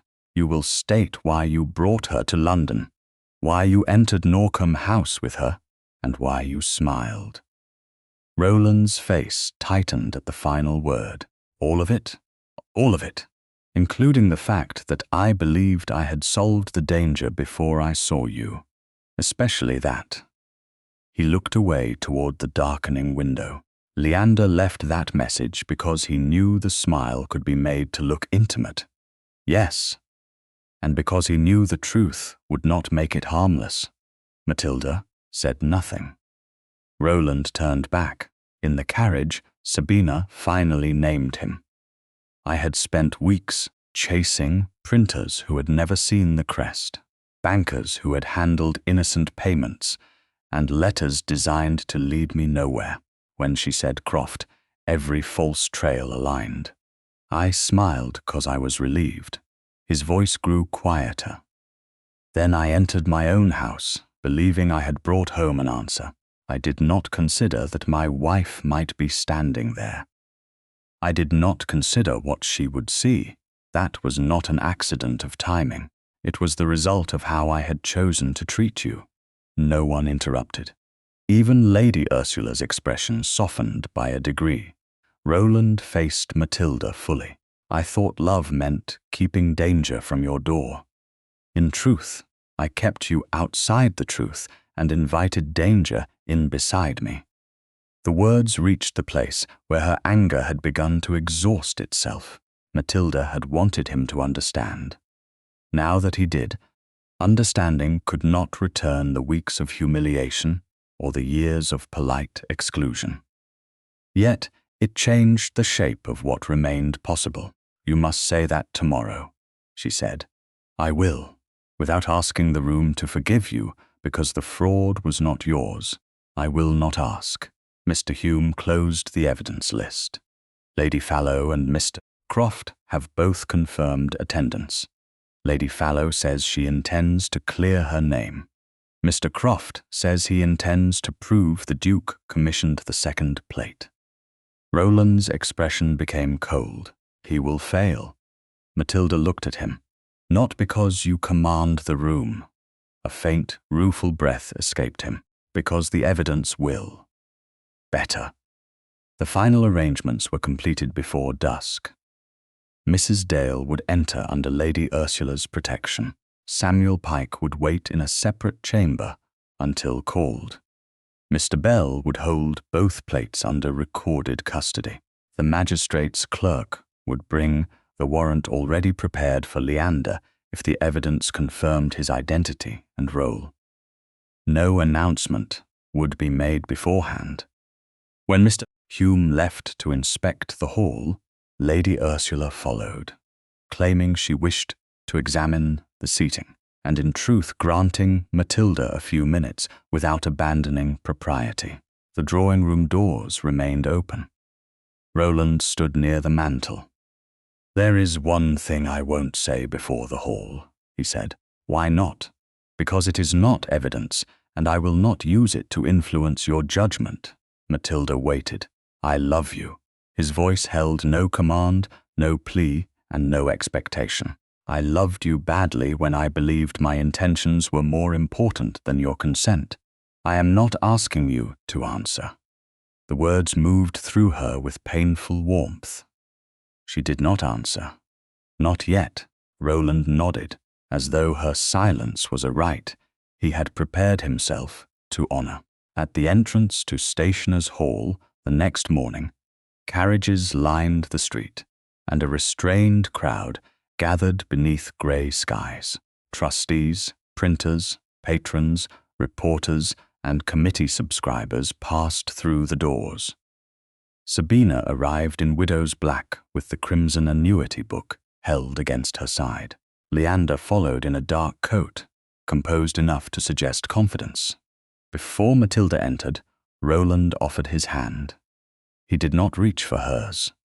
"Stand beside me," she said. "Not before me. I will." Matilda placed her hand in his. Together, they crossed the threshold as the doors opened onto the room where metal, ink, money, and truth would finally be asked to speak in the same voice. Stationers' Hall had been arranged not as a courtroom, but as a place where workmanship could be made visible. The long central table stood beneath high windows that admitted a pale morning light. Trustees occupied one side. Subscribers, printers, civic patrons, and selected witnesses sat opposite. At the far end, beneath the supervision of Mr. Bell and the magistrate's clerk, two covered objects rested under separate seals. Matilda entered with Lady Ursula on her left and Roland on her right. His hand remained beneath hers only until they reached the table. Then he released her and took the place she had assigned him, beside her, but half a step back. Sabina sat near the front in widow's black, the crimson annuity book upon her lap. Leander stood behind her chair, composed and watchful. Mr. Hume rose. "This examination has been requested by the committee to determine whether unauthorized annuity receipts were created and used under its name. It is not a criminal trial. Any legal consequences will proceed through the proper magistrate." Matilda looked across the room. "We will begin with what can be seen." Mr.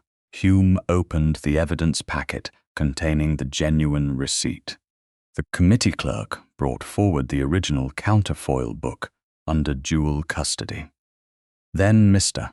Hume broke the seal on the anonymous counterfeit receipt first delivered to Matilda.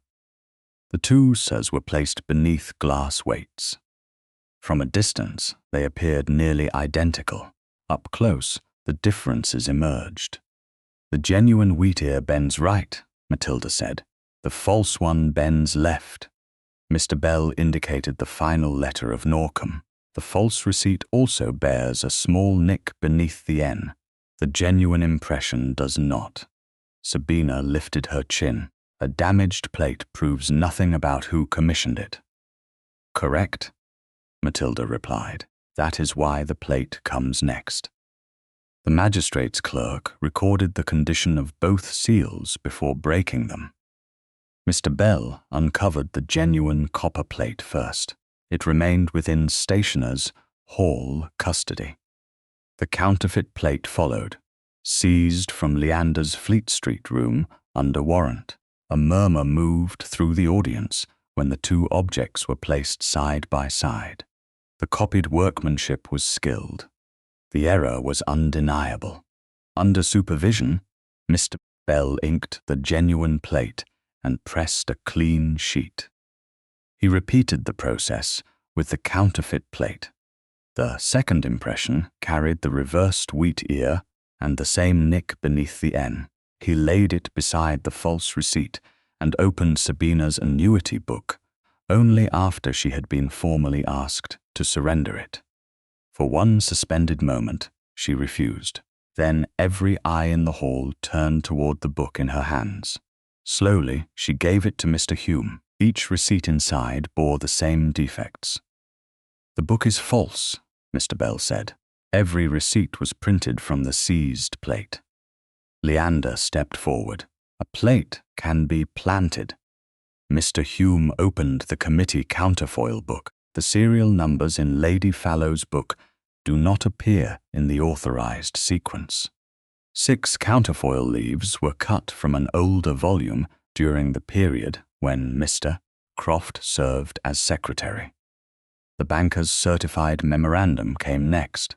It traced the unauthorized withdrawal of £240. One numbered note paid the engraver's supplier, another paid the Fleet Street landlord.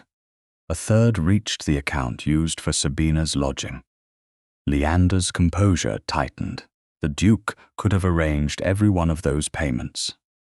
"Then we will hear the witnesses," Matilda said. Mrs. Dale entered under Lady Ursula's protection. She described the leather wrapper, the proof sheets, Sabina's order to burn the wrapper, and her decision to preserve it.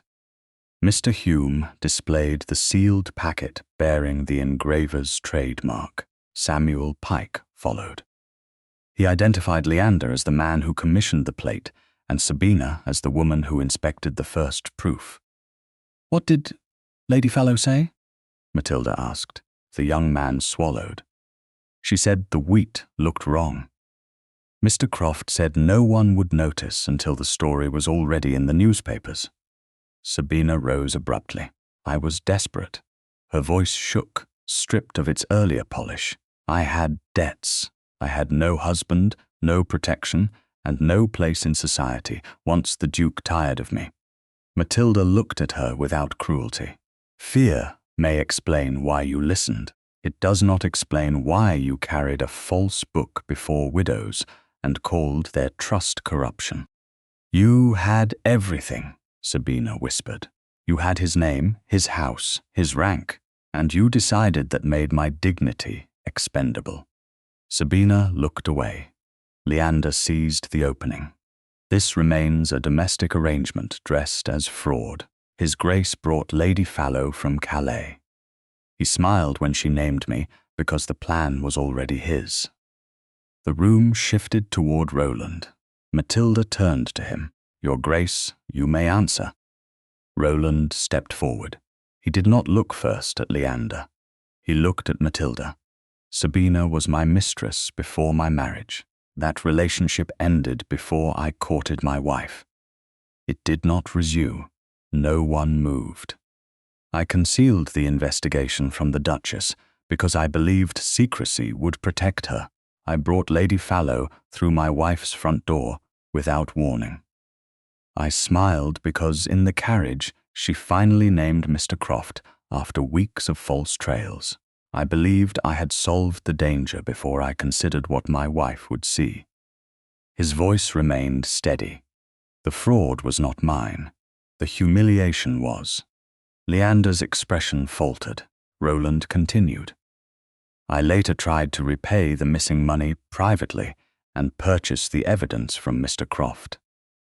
No payment was made because Mr. Hume and the banker obeyed the Duchess when I did not. I treated her exclusion as protection. It was control." He faced the trustees. "I have signed a deed permitting the Duchess separate residence. She owes me no reconciliation, regardless of what is proved here." The silence that followed was different from the silence at the banquet. Then, the room had judged Matilda because accusation was easy. Now, it had heard a duke place his own failure beside the evidence and refuse to hide behind rank. The magistrate's clerk conferred quietly with 2 constables waiting near the side door. The warrant had been issued before the examination. Now that the physical evidence and witness statements confirmed Leander's identity and role, it was executed. He protested once, not loudly, and was removed without spectacle. Sabina surrendered the false book and every remaining receipt. Mr. Hume informed her that the committee would pursue restitution through civil proceedings. Several hostesses, who had previously offered her protection, withdrew from the room without speaking to her. The oldest trustee rose. "The committee finds no evidence that Her Grace authorized, knew of, or benefited from the false payments. No legitimate beneficiary lost funds because the suspect account was frozen when the first false receipt appeared." He bowed to Matilda. "We ask you to resume your position as acting chair." Matilda looked toward the widows seated near the front. "I will resume when dual custody rules are adopted for every receipt book, every plate, and every beneficiary list. They will be, then I accept. After the hall emptied, Matilda stood alone for a moment in a small antechamber. The noise beyond the door faded into carriage wheels and departing voices. Roland entered only after knocking. He closed the door but remained several feet away. "You were magnificent," he said. "I was prepared." That too. He did not move closer. Matilda crossed the distance herself. She placed both hands against his coat and leaned into him. Roland waited until her arms closed around him before returning the embrace. He held her with care, not relief disguised as possession. When she stepped back, his hands fell at once. Matilda looked up at him. "May I kiss you?" His breath caught. Yes, the kiss was gentle, restrained, and fully awake to everything that had come before it. When they parted, Roland rested his forehead lightly against hers. "I love you. I loved you while behaving as though love gave me the right to decide what you could bear. I will never call that protection again."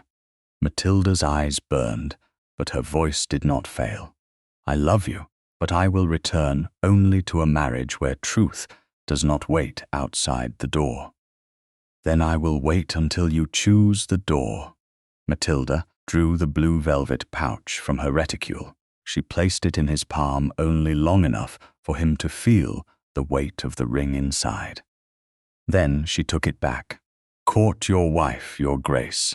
6 months later, London wore the pale gold and grey of November, and the windows of Mr. Hume's office held a thin reflection of bare branches trembling above the street.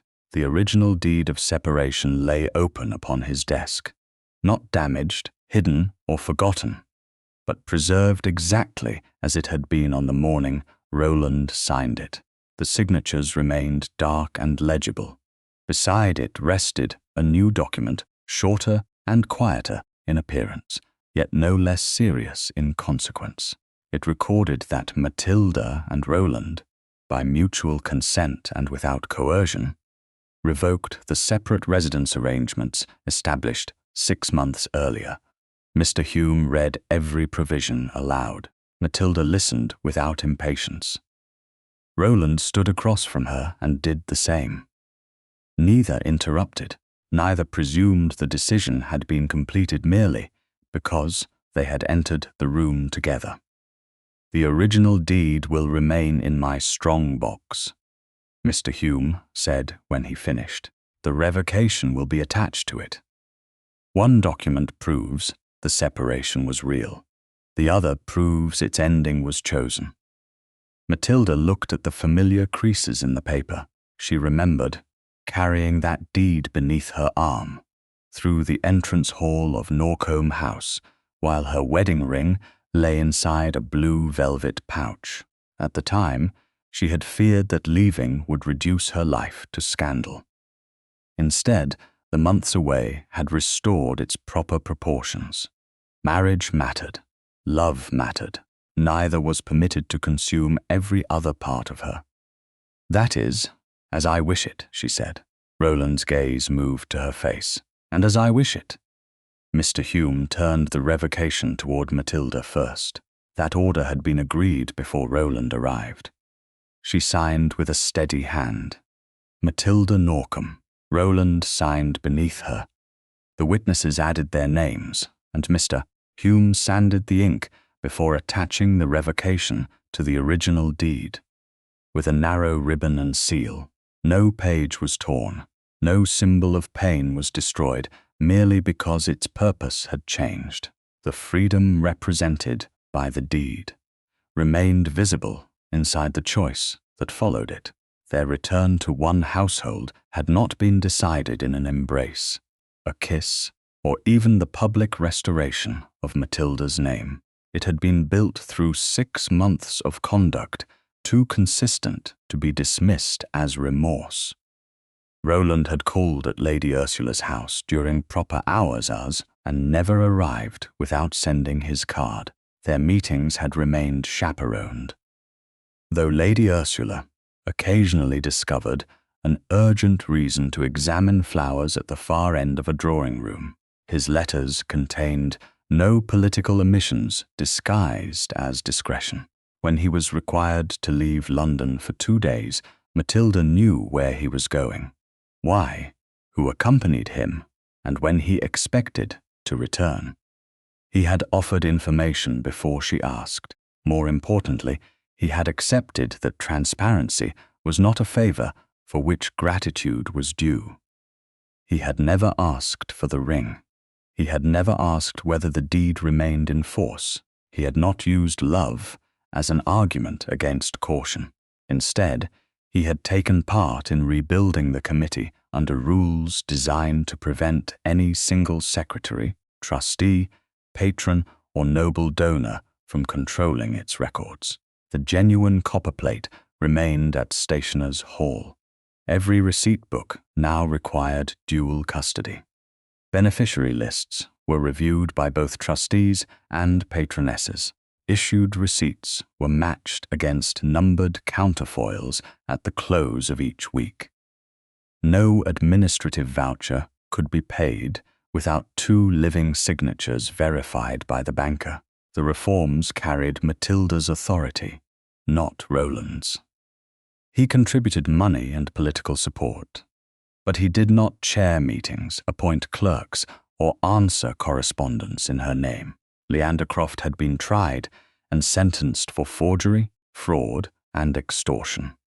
The legal proceedings had taken months, as Mr. Hume predicted. The counterfeit plate, the numbered banknotes, the missing counterfoils, Samuel Pike's testimony, and Mrs. Dale's preserved wrapper had formed a chain no broadside could break.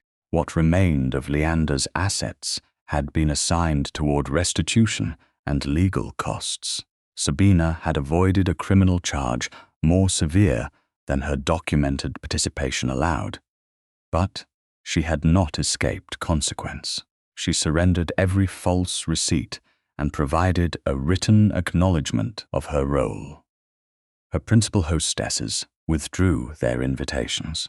She now lived outside London with an elder married sister, supported by a family-controlled allowance that prevented destitution without restoring the influence she had abused.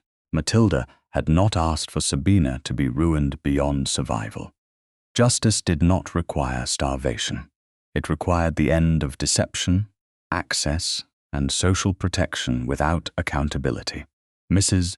Dale received secure employment as companion to an elderly committee patroness who valued honesty more than obedience. Samuel Pike began work under Mr. Bell at Stationers' Hall. These results mattered to Matilda because justice that ended only with punishment had always seemed incomplete. By early afternoon, Matilda and Roland left Mr. Hume's office in the same carriage. Lady Ursula sat opposite them for the journey to Mayfair and made no attempt to hide her satisfaction. "I suppose," she said, "that a duchess returning to her own house should expect trumpets, flowers, and at least 3 women pretending they never doubted her." Matilda smiled. "Then they will be disappointed." Roland glanced at her. "I ordered no gathering." "I know. No servants assembled in the hall beyond those required for duty." "I know that too." Lady Ursula tapped her cane against the floor. "He has become almost tolerable." Roland inclined his head. "Your praise overwhelms me." "It was not praise." "Then I am relieved."